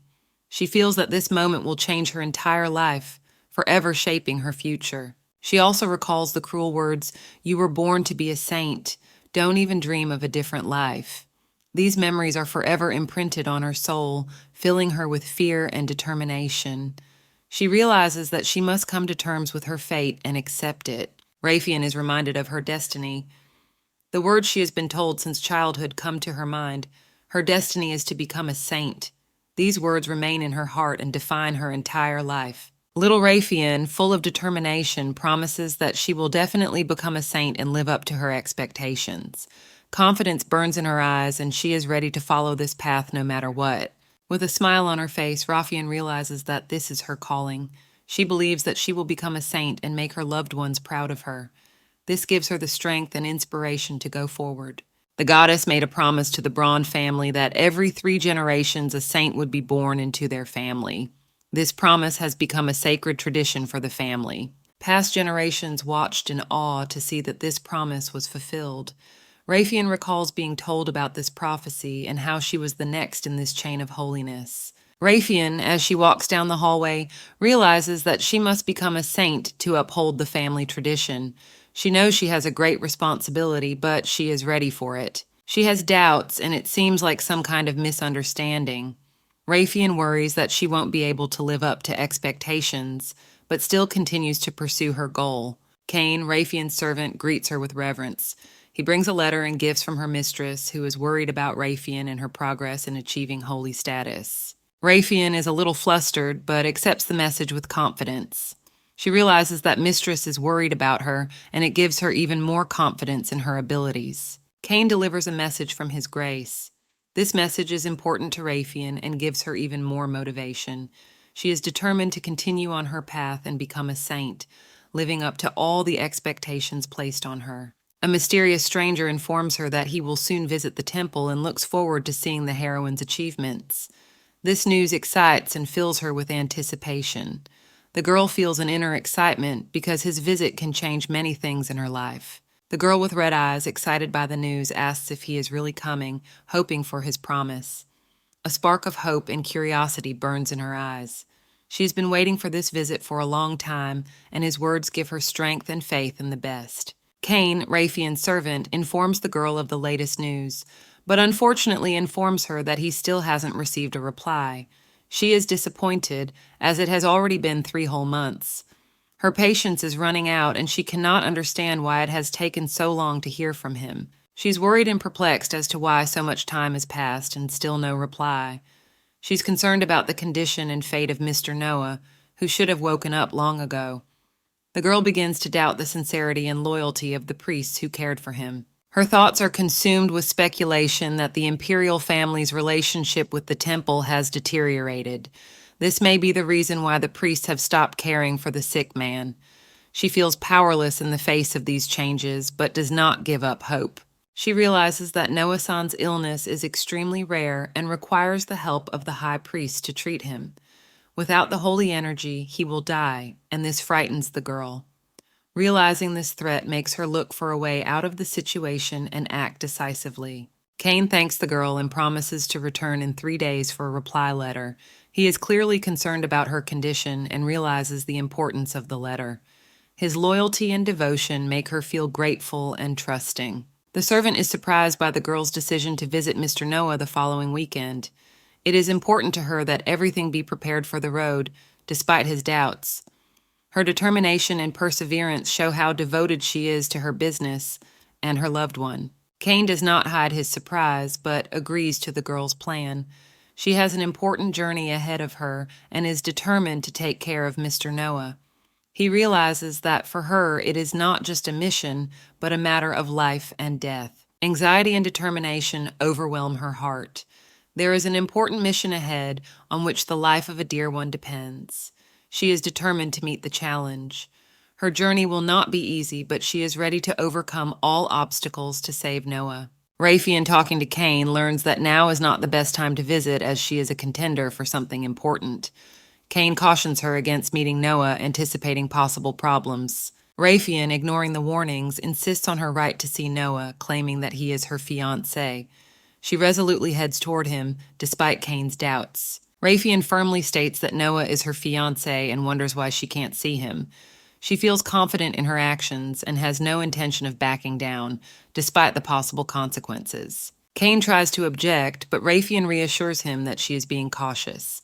She asks Cain to keep this a secret from her father to avoid additional problems and conflict. Noah, sitting on the bed, feels a significant improvement in his condition. He marvels at how much the holy power has worked on him and feels a vigor and energy he hasn't had in a long time. Noah, reflecting on his feelings, realizes that he longs to see Raphael again. Her image gives him hope and joy, and he looks forward to their next meeting. Benjamin appears in the room, surprised that Noah is already up. He apologizes for the possible scare and wonders how long Noah slept this time, marveling at his quick recovery. Noah is surprised to learn from Benjamin that he slept for 3 whole months.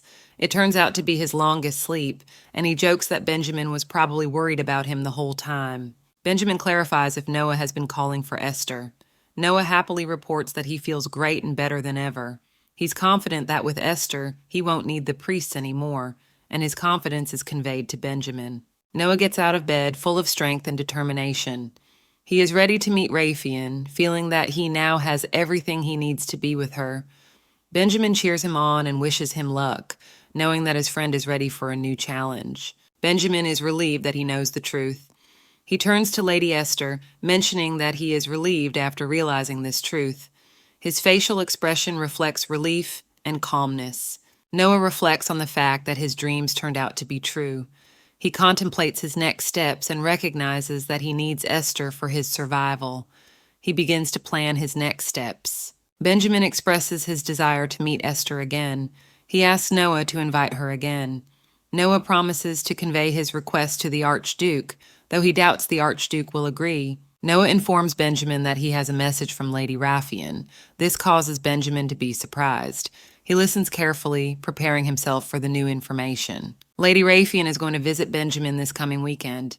Noah relays this news, and Benjamin, in return, expresses his joy and gratitude. He senses that something important is about to happen. Benjamin asks Noah to persuade the Archduke. He insists that he needs Esther as soon as possible and asks him to deliver the message. His determination and confidence is evident in his words. Noah recalls his connection to Raphael and realizes that they are still connected. He decides to end this soulless relationship, realizing that it is necessary for his future with Esther. He takes this step for the sake of himself and his feelings. Having severed all ties with Raytheon, Noah feels relieved. He is now confident that he can be with Esther, and his face reflects hope and determination. This step becomes an important milestone towards his goal. Devin proudly announces that Judy has promised to write all 3 weeks while at the academy. This news creates an atmosphere of anticipation and excitement, emphasizing the importance of the bond between the characters and their desire to keep in touch. Ben, observing what is happening, confidently states that Judy will be able to cope with all the difficulties.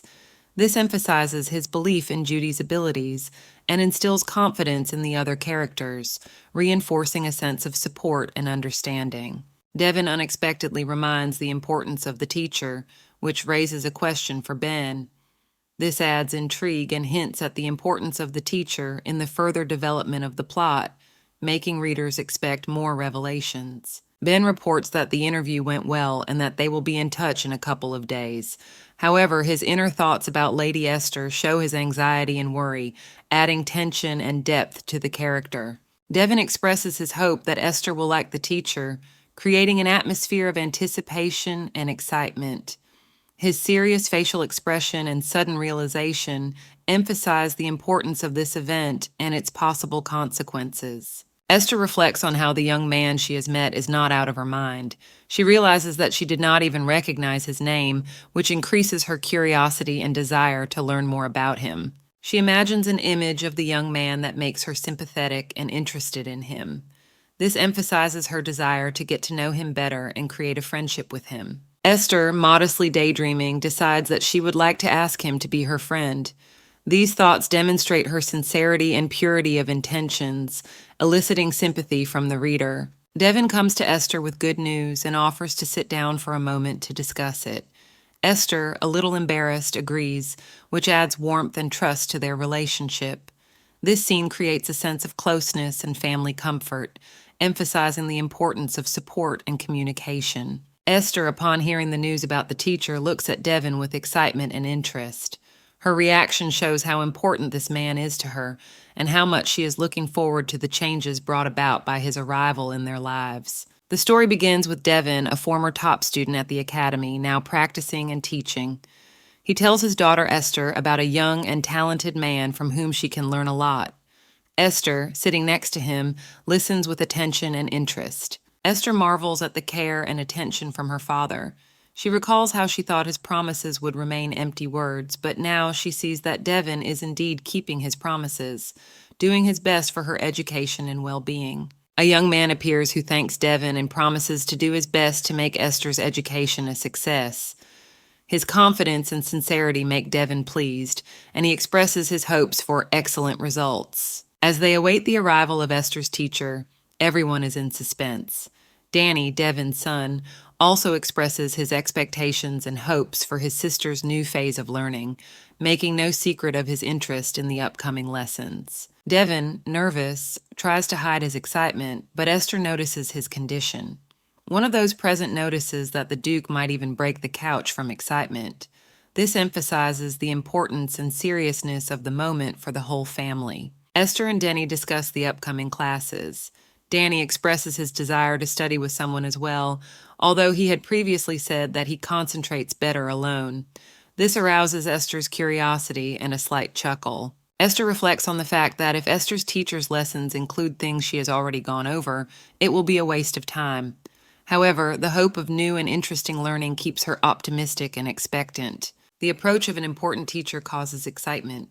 One of the servants announces that the carriage carrying the teacher has just pulled into the estate grounds. Everyone begins to prepare to welcome the important guest, feeling the significance of the event. Caring for his family, Devin tries to keep his emotions under control. However, his condition is noticeable to those around him, and they express concern. Despite his anxiety, Devin is confident that he is doing the right thing for his children's future. The magnificent castle in which the action takes place emphasizes the importance and grandeur of the events taking place. Excitement and anticipation are mixed with joy at the changes to come, which promise a bright future for Esther and the Duke's entire family. James Griff, as the new teacher, arrives at Teresa's house. He welcomes everyone and announces that he will teach the first lesson today. Esther and her brother Danny listen to him attentively. James meets Devin Teresia, the owner of the house. Devin greets him warmly and invites him inside, showing him the way to the meeting place. Several servants and children are gathered around. Devin introduces his children to James, handing them over to his care. He expresses confidence in the new teacher, hoping he is up to the task. Esther and Danny look at James with curiosity. Danny and Esther introduce themselves to the teacher. Danny tells them that his twin brother is now at the academy, and Esther adds that she is the youngest in the family. James listens to them intently. Esther observes James and thinks he is making a good impression. She's curious what their first lesson will be like. She tries to figure out what is behind his appearance. James explains how the class will be conducted. He offers to show the learning process first and then discuss the details of the contract. Devin agrees, showing interest in James's methods. One of the maids offers to show James the training room. James thanks her and follows her, expecting the training environment to be suitable for his requirements. In the study room, James begins to ask questions to better understand the situation and the needs of his students. He is slightly worried, but tries not to show it. Devin unexpectedly decides to attend the lessons to personally evaluate James's methods. The teacher is a little surprised, but accepts the decision. Devin explains that he takes his children's education seriously. Danny and Esther ask permission to attend the class as well. James agrees, seeing their interest in the class. He hopes he can enthuse and educate them all. Esther is passionately studying the history of Austin's empire and the myth of the goddess. Her face expresses a mixture of interest and slight thoughtfulness as she recalls how often she heard about it in the temple. Despite her familiarity with the topic, she's still interested in delving into the details. James, her teacher, explains the saint's influence on the relationship between the temple and the empire. He announces that the next lesson will be a study of the 4 major clans of the empire. His serious look and manner of teaching command the respect of the students. James suddenly notices how attentively his students are listening to him. He comments with a smile that they are probably dying of curiosity and want to continue studying further. Esther and the other students eagerly wait for the lesson to continue. When James finishes his explanation, he looks at his students in surprise, waiting for their reactions.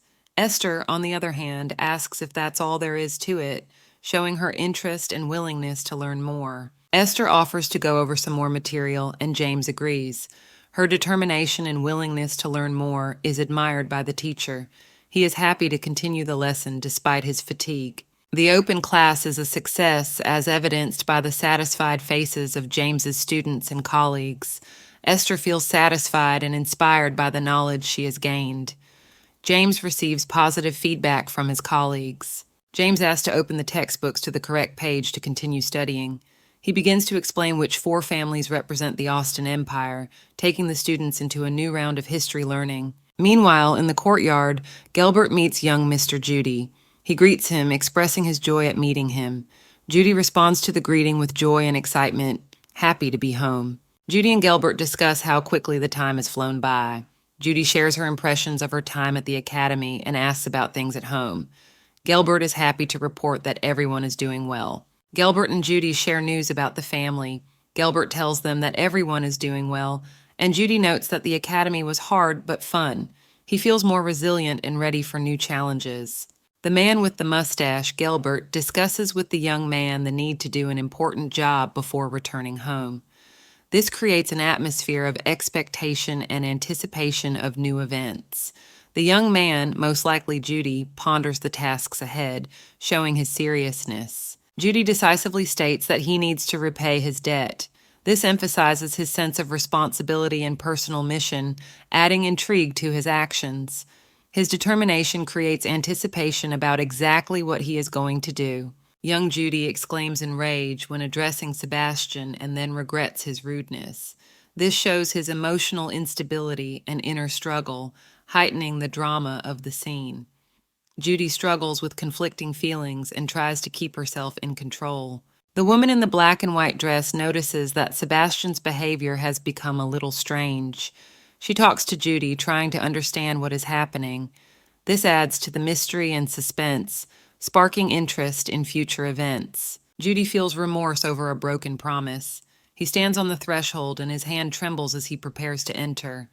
This emphasizes his inner struggle and anticipation of a difficult conversation or action. Judy recalls that someone insulted his sister by calling her a beggarly ragamuffin. His face expresses anger and determination to avenge her honor, which underscores his devotion to his family and his willingness to fight for her. In the empty room, Judy does not find the man she is looking for. Someone sarcastically remarks that Judy has hidden himself well. This adds to the tension and the sense of a cat-and-mouse game, creating an atmosphere of uncertainty. A group of people are surprised to see Judy. One of them asks if anyone knows him.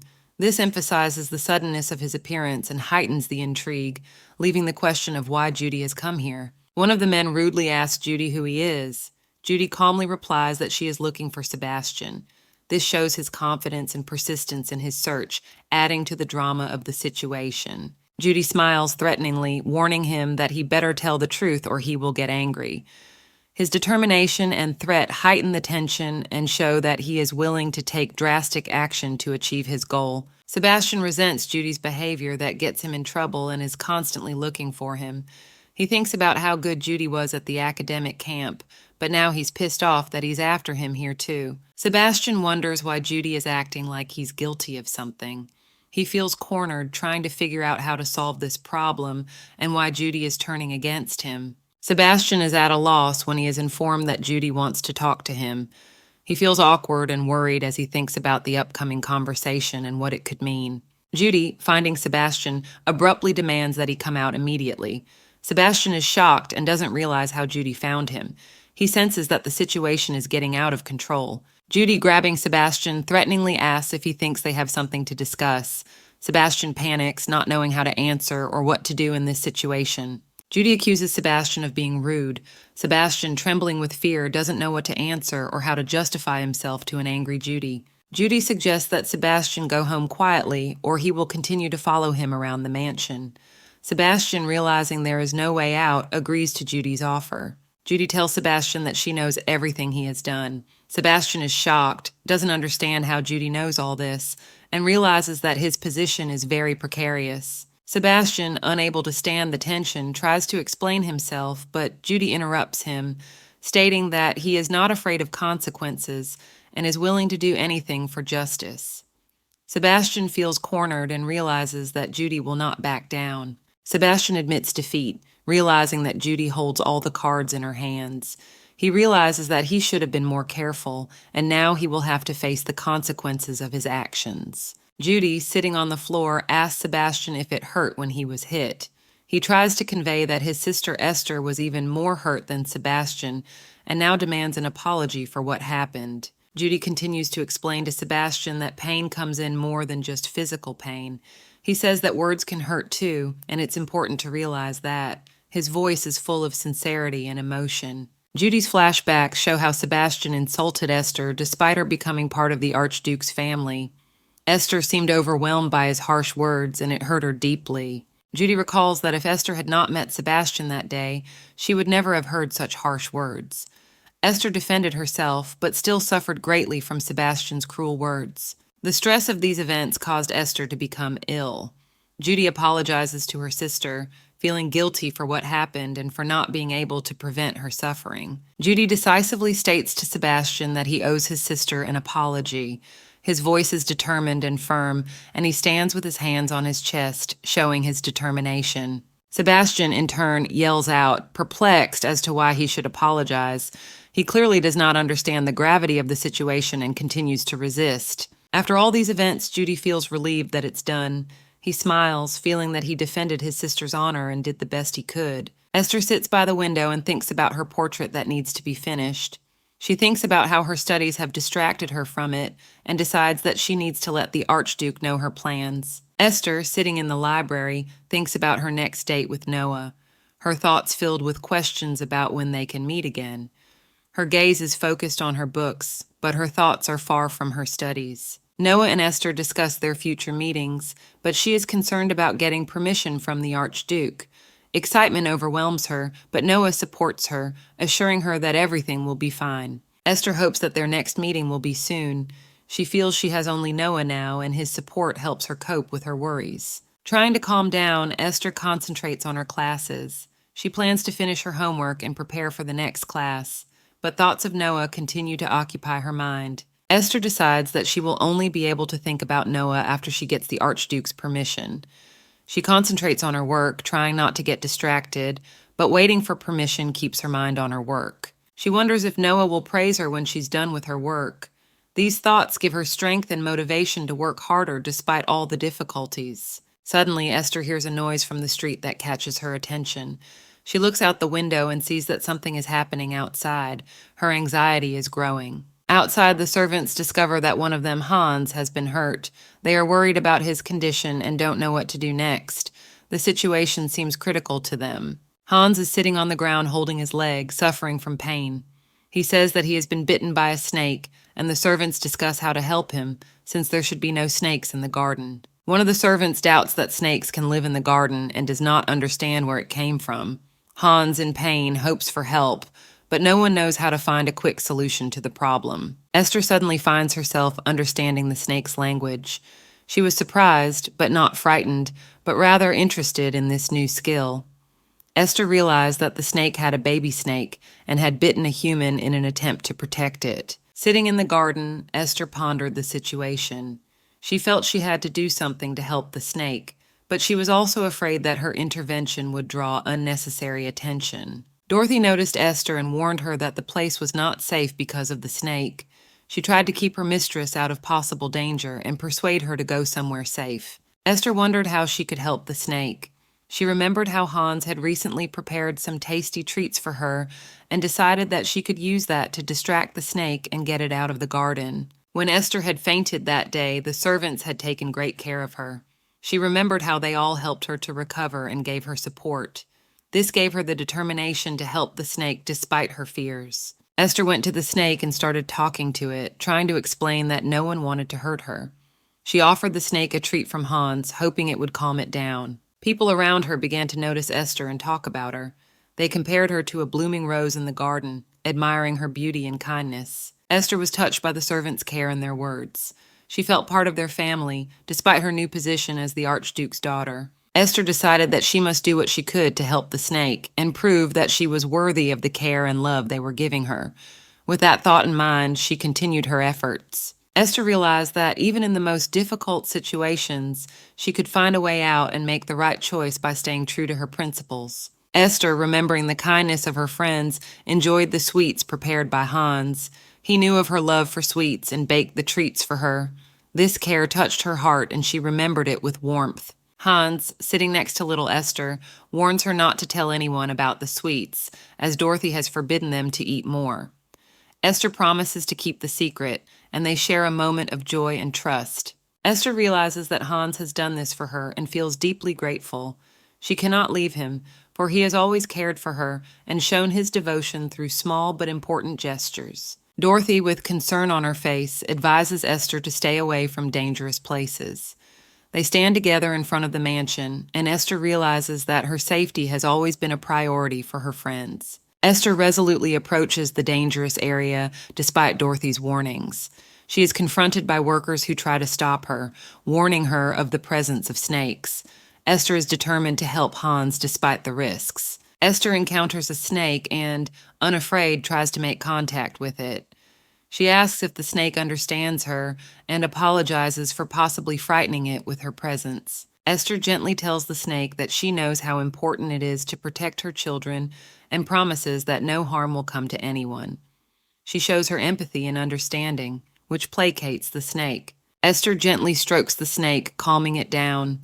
She praises the snake for its courage and concern for the children, establishing a bond of trust and understanding with it.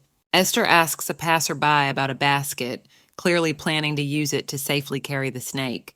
She expresses her gratitude, showing her determination to help and protect. Esther receives the basket, thanks the helper, and prepares for the next step. She is determined and confident that she can handle the situation, and her friends can rely on her. Esther, surrounded in the castle by 2 servants, is astonished and delighted when they see how she handles the snake. They cannot understand why the snakes obey her and how she does it. The servants exchange glances, amazed by her abilities and wondering how they can explain it. At this time, one of the servants, Hans, sits on the ground, struck by a snake. His face expresses pain and worry. He needs help as the snake's venom has already begun to take effect. His breathing becomes labored and he struggles to stay on his feet, causing alarm to those around him. Esther reflects on how all the people she has met in her life have rejected her if she was even slightly different from them. These thoughts haunt her as she tries to help Hans. She recalls the many times when her unique abilities became the cause of her loneliness and pain. She knows she could just walk away, but decides to stay and try to cure Hans of his snake bites despite the risks. Her hands begin to glow as she uses her powers. The determination on her face shows that she is willing to risk everything to save another person. The servants around her are surprised by what is happening and don't understand what is going on. They watch her actions with bated breath, not believing their eyes.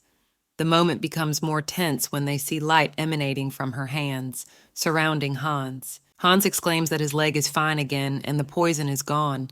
He thanks Esther, realizing that it was her actions that saved him.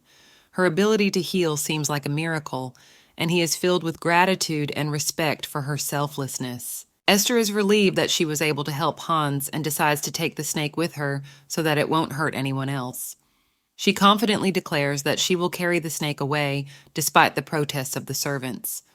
Her determination and confidence delight them, even though they doubt the safety of her actions. The servants discuss among themselves how amazing it was that Esther caught the snake and healed Hans.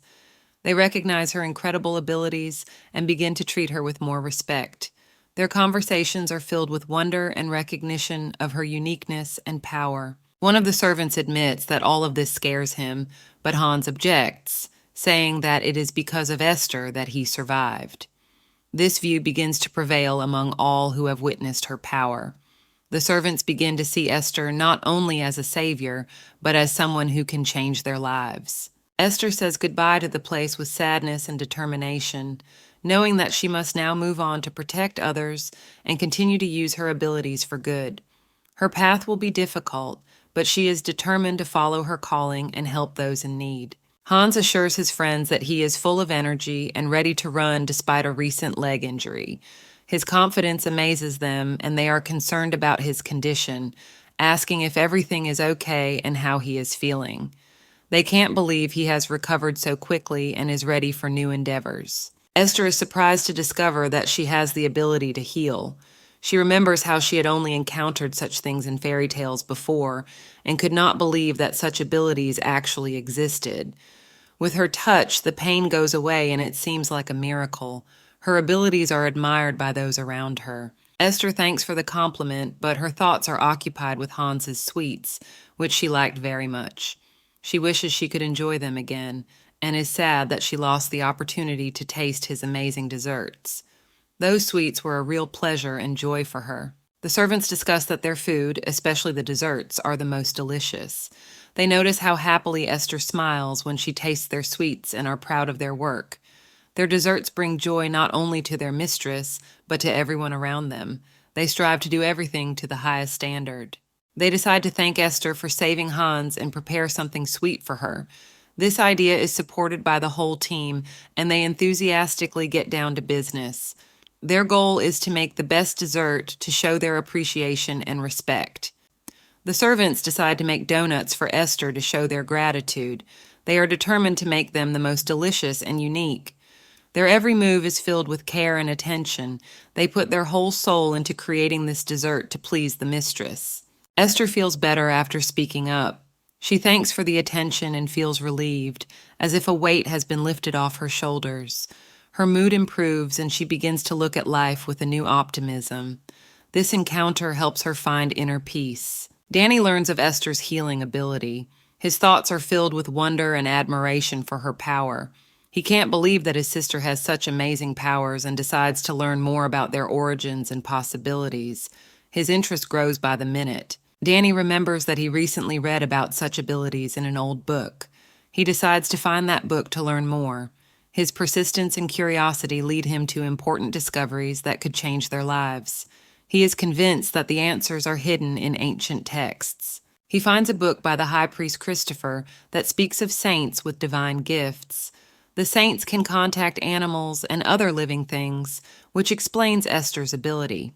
This information amazes him and opens new horizons for him to understand her gifts. Holy power is only comparable to divine power, and healing is the ultimate ability. It is the way to save the empire.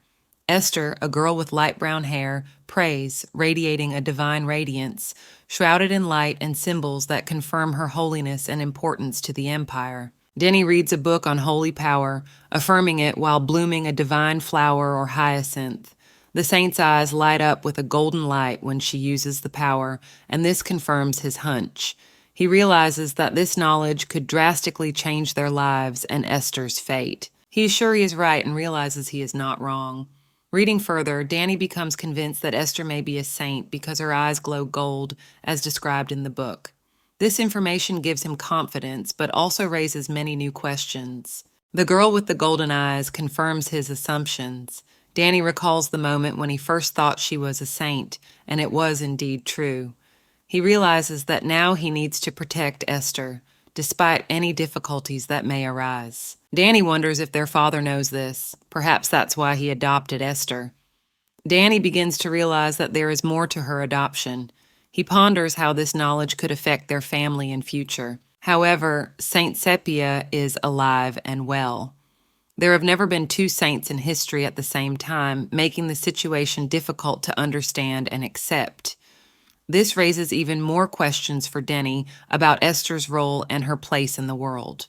Denny ponders that the temple probably doesn't know that Esther is a saint.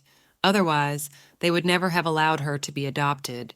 Her father may not know this either. Danny realizes that this secret could put them in danger if it gets out. He worries about what will happen when the temple finds out about Esther's true identity. She will probably be taken away, and Danny worries about her fate. He realizes that he must find a way to protect his sister from a possible threat from the temple. He tries to figure out what plans the temple has for Esther.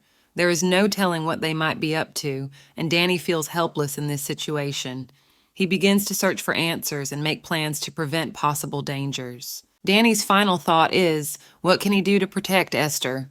He needs to find a way to keep her safe and keep their secret.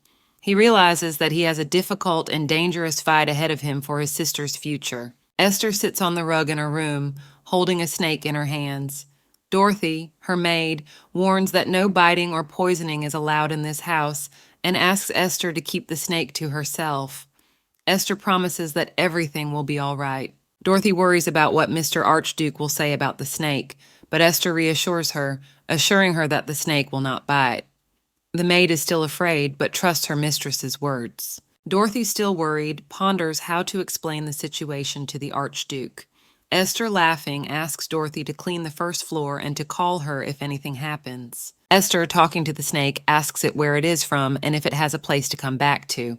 The snake responds as if understanding, and Esther continues her conversation, expressing concern for the pet. Esther offers the snake to stay with her if it wants to. She hugs the snake, showing care and affection. The snake responds with a hiss, which touches Esther's heart. Esther, looking at the snake hopefully, asks if the snake would mind staying. The snake answers again, and Esther feels that they have found common ground. You can see the sincere joy in its eyes. Esther decides to name the snake Bomb Bomb and asks it to be inconspicuous to avoid problems. The girl feels a strong affection for her new friend, and it fills her heart with warmth. After a recent illness, Esther finds that her gift has begun to manifest. She can use her abilities effortlessly, which makes her stronger.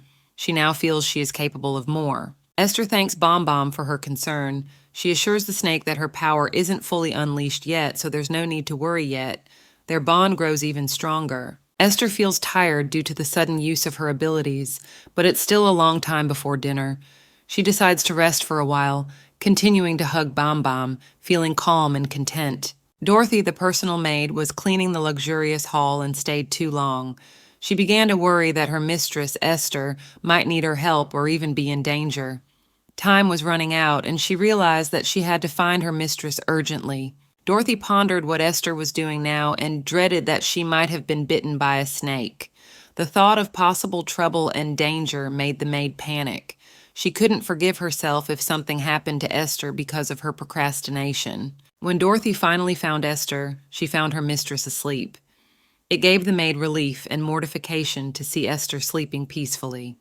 Dorothy breathed a sigh of relief, but her heart was still beating fast from the stress she had experienced. Esther, tired after a long day, decided to take a nap before dinner. She looked so cute that Dorothy couldn't contain her smile. The maid's thoughts overflowed with care and devotion seeing her mistress in such a carefree state. Esther had a dream where she was enjoying peace and comfort, surrounded by flowers and pleasant scents. Everything was perfect and peaceful in the dream, creating the perfect picture of the serenity she longed for in real life. Noah, the boy from Esther's dreams, pondered that it was quite late. Perhaps he too was part of her dream, embodying the girl's dreams and fears. He looked up at the starry sky and felt a kind of unease mixed with quiet joy. Noah pondered what could be done when duties left no more suitable time for rest.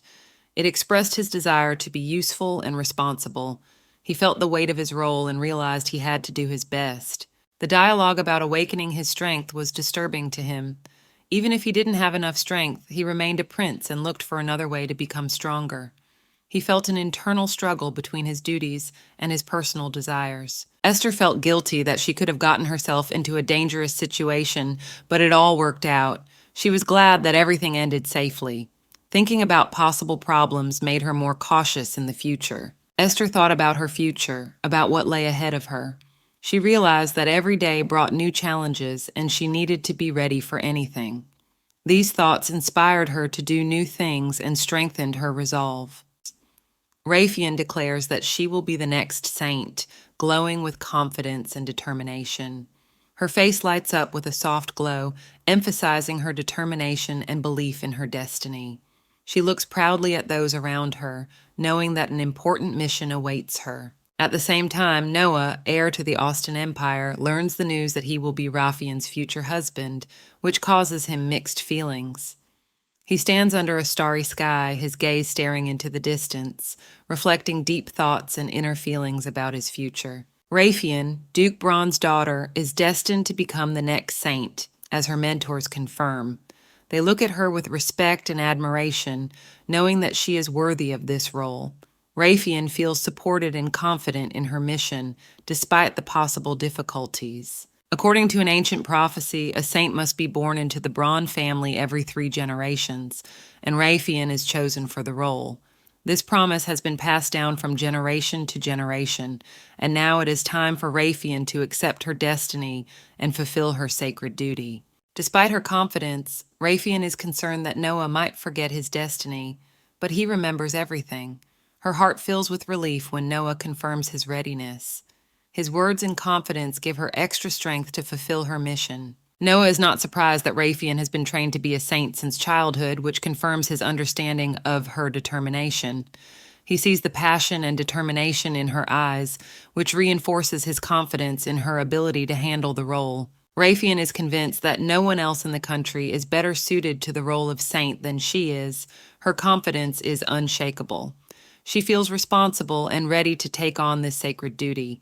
In her words, she sounds firm and unwavering in her belief in her destiny. Noah recognizes her hard work and passion in preparing for her role as a saint, which he admires. He sees how much effort she has put into becoming worthy of the role, and this causes him to have a deep respect for her dedication and perseverance. However, Noah warns Raphael that excessive greed can cause anger and problems. He reminds her of the importance of humility and caution to avoid making mistakes. His words are full of concern and a desire to keep her safe from possible dangers. He warns her that if she continues to be greedy for what does not belong to her, she will eventually regret what she has done. Noah hopes that his words will help Raphael realize the importance of wisdom and discretion in her future journey, keeping her heart pure and open to true values. Raphael, looking at Noah, asks what he means. Her cold red eyes are full of determination, but hide a wave of worry. Noah looks away, trying to gather his thoughts, but his nervousness is obvious. Raphael demands that he think about it and explains that he had the audacity to be greedy. Harsh but fair words are spoken from her side. Noah tenses with tension, realizing the gravity of the situation. Raphael is surprised and asks for an explanation of what Noah means. Her calm yet tense voice contrasts with the inner storm raging in her soul.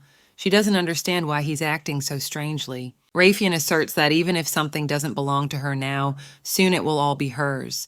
She is confident in her future and strength, but realizes that she will have to go through many trials to prove herself. Noah, surrounded by magical leaves, agrees with her words, recognizing that the choice is his. He knows that his decision could affect their shared future and change their fates forever. Raphael notices with sadness that this is not like the usual Noah. She has a hard time accepting his changed behavior, but she realizes that things are changing and their lives will never be the same again. Raphael is surprised to learn that their engagement is still on. This revelation leaves her confused, as she was sure otherwise. Noah, upon hearing this, only confirms her fears. Noah explains that their engagement should have been broken off after his illness. He blames Raphael's father for being the first to suggest doing so. Noah's words sound bitter. They hurt Raphael deeper than he could have intended. Raphael, worried that breaking off the engagement was not her wish, tries to explain her point of view. She didn't want it, but she had to for the sake of the future of the empire and the temple. Raphael realizes that their fates are intertwined. Noah, hearing her words, laughs, but his laughter is full of pain. Raphael doesn't understand what's so funny because, to her, this is all serious. Noah, standing against the night sky, asks her a question that turns all her perceptions upside down. Noah, with dark hair, looks at Raphael wistfully, reminding her that he's not going to cling to her after breaking their engagement. His confidence emphasizes his independence from her holiness. He confirms that he is the crown prince and assures her that he is capable of obtaining as much divine power as he wants without her help. This statement causes Raphael to doubt his worthiness. Raphael persistently reminds Noah of his illness, assuring him that it will make him return to her. She claims that only she, the next saint, can heal him, further complicating their relationship. Noah, upon hearing this, looks at her with disbelief. He doubts her words and asks her to take better care of herself. Raphael becomes even more withdrawn, wondering what he believes. Noah ignores her comments and emphasizes that she made a fuss for nothing. Despite the breakup, he feels better about himself than she thought, which leaves Raphael frustrated and annoyed. Raphael says with anger in her voice that his illness will force him to return to her, as only she, the next saint, can heal him. Her confidence is shaken when Noah questions her true intentions. Noah wonders how confident she is in her holiness. He expresses doubts about her ability to be the next saint, causing Raphael even more doubt and inner conflict. The older man reflects on how Raphael has rose-colored eyes that fill the summer fields and dusty brown hair like the soil of Mother Earth herself. These thoughts emphasize her uniqueness and importance. Judy, with gray hair in the castle, is surprised that Esther, his sister, has brought the snake. He is concerned and surprised by her actions, which emphasizes his concern for her. Judy tells the butler, Gelbert, about the incident in the garden where Esther instantly tamed the snake. He wonders why no one stopped her, expressing his concern and surprise. Judy decides to visit her sister Esther, promising to be careful not to wake her. Gelbert, the butler, watches his determination with a smile, realizing how important this visit is to Judy. He nods favorably, allowing the boy to pass. Back earlier than expected, Judy decides to deal with Sebastian, but wonders why no one stopped Esther. He is worried, as he thinks the situation may have gotten out of hand, and hurries to his sister's room. Judy quietly opens the door and notices that Esther is asleep. He decides to just take a look at her without disturbing her. Quietly sneaking around, he listens to her steady breathing, making sure she is sound asleep, and he manages to go unnoticed. When he enters the room, he finds Esther asleep on the floor, and he is troubled. Why isn't she on the bed? Judy doesn't understand how she could be in this position, and his heart constricts with worry for his sister. He realizes that he must be extremely careful not to wake her, and begins to consider how to move her to the bed. Judy gently lifts her up, trying to do it as gently as possible so that she continues to sleep peacefully. Suddenly, Esther wakes up and screams his name in a panic. Judy sees that there is something near her and tenses up, preparing to protect her sister. The sudden awakening makes her frightened and disoriented. Esther, still not fully awake, warns Judy of the danger and calls out to him, gripped by fear. Her voice shakes and Judy senses her panic, trying to calm her down and figure out what's wrong. As Judy moves closer, Esther explains that the creature that crept into her room looks ominous and strange. She points to the vague figure, and Judy tenses up, preparing herself for a possible threat. Judy reassures his sister, saying that everything is fine and that the creature is good-natured. He explains that it's something that will do no harm, and Esther begins to calm down a bit, trusting his words. Esther finally shows him the baby she's been looking after. It's a Bam Bam snake. Their anxiety disappears, and they smile as they look at the cute creature. Judy is relieved to realize that the danger is over, and they can continue their evening in peace. Esther assures Judy that Bomb Bomb doesn't bite, and there is nothing to fear. Judy, however, is doubtful, but tries to trust his sister's words, marveling at her confidence in such an unusual situation. He cannot understand how she is so calm about the presence of the snake. He's surprised that Esther allows such a dangerous creature to be around, as it could lead to trouble. Nevertheless, Esther seems calm and confident. Judy can't hide her worry, remembering all the dangers that could come from such a snake. Esther assures Judy that everything will be all right. She strokes the snake affectionately, demonstrating its docility and safety to others.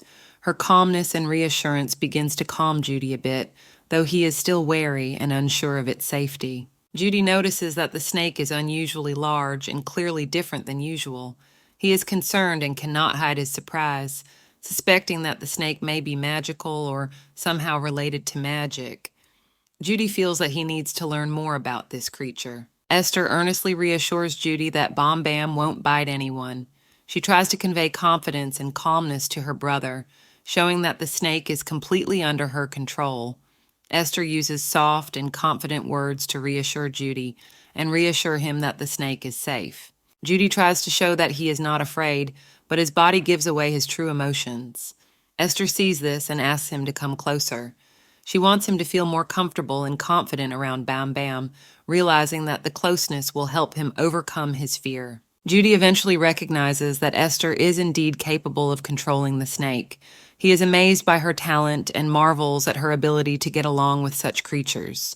Judy begins to respect her abilities and realizes that her sister is truly special. Esther proudly informs him that the snake is very docile and even has a name, Bam Bam.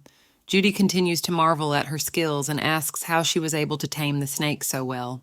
Esther explains that it takes patience and understanding, something not everyone sees in such creatures. He marvels at the way Esther handles snakes.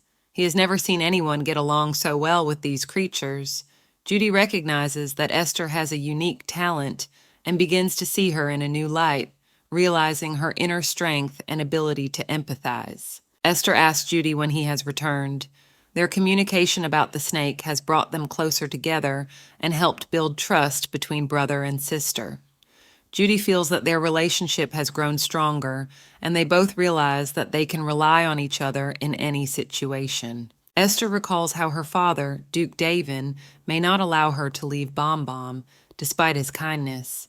She worries that the snake is too big and her father will not approve of her decision. The girl worries a lot about this, for Bam Bam has become dear to her. During dinner, Esther reflects on her life with Devin's family. She still calls him Archduke, which surprises her brother Judy. He reminds her that she has been living with them for a long time and could start calling her father just Dad, like everyone else does. Esther admits to Judy that she's not used to her new life. She still feels like a stranger in this house, despite all the kindness and care they give her. She wants to see them as a real family, but something prevents her from opening up fully. While talking to her brother, Judy talks about her training and successes. He proudly talks about how all the opponents were weak, and he never found a worthy opponent. Training has become something of a game to him, and he enjoys it. At dinner, Duke Devin notices that Judy has grown up during his training. Judy is pleased that he is now taller than his sister Esther, and is proud of his physical development. He also mentions that his muscles have gotten bigger, which makes him even stronger. Danny, Esther's other brother, states that he too wants to go to the academy. He is inspired by Judy's success and wants to achieve the same results. Danny admires his brother and aspires to become just as strong and confident. Esther ponders how to tell her family about Bomb Bam. She's afraid to spoil the atmosphere of a good dinner with her message because the snake may cause disapproval from her father. The girl feels an inner conflict, not knowing how to start this difficult conversation. During dinner, Esther decides to postpone the story about Bomb Bomb until later. She thinks it would be better to tell everything after dinner when the atmosphere will be more suitable for a serious conversation. The girl continues to worry about her father's reaction. Judy remembers that Esther wanted to tell the family something important in the morning. He encourages her and suggests that she share the news now so as not to postpone the important conversation. Esther gathers her thoughts to tell him about Bam Bam. Esther gathers her courage and decides that now is the right time to talk. She hopes that the family will understand and support her decision to keep Bam Bam. The girl feels that she needs to be honest and open with her loved ones in order to strengthen the family bond. Esther, Devin, Judy, and Danny gather around the dinner table. Devin apparently started an interesting topic and asked Esther to share her thoughts. Esther began to tell, but it was noticeable that she was a little nervous. Esther, a little embarrassed, asked permission to have a pet. She imagined how nice it would be to have someone to take care of, and who would always be there for her. Devin, interested, asked what kind of pet Esther wanted to get. She was a little confused, but still decided to suggest something unusual and surprising. Esther said with sudden determination that she wanted to get a snake. This caused surprise and shock to everyone present, as no one expected such a choice. Devin, doubting, asked if there were any snakes that were suitable for homekeeping. Esther firmly replied that she wanted a regular snake, but added that it had to be white and giant. Judy clarified with genuine surprise whether Esther realized how dangerous it was. He reminded her that such snakes could be some of the most venomous in the world. Esther, trying to reassure everyone, said that the snake wasn't really as dangerous as it looked. She confidently stated that she could handle it. Devin, still doubtful, asked a direct question if Esther was sure she could handle the giant white snake. He was concerned for her safety and possible repercussions. Devin explained that even the most experienced snake charmers might not be able to handle such a task. He said that it was very difficult to prepare an antidote for such a snake's venom and apologized, but he couldn't let Esther have such a dangerous pet. Judy, seeing his sister's confusion, cheered her up and offered to tell her something that he himself had suggested to her. Esther calmed down a little, thanks to her brother's encouragement, and continued the conversation with renewed vigor.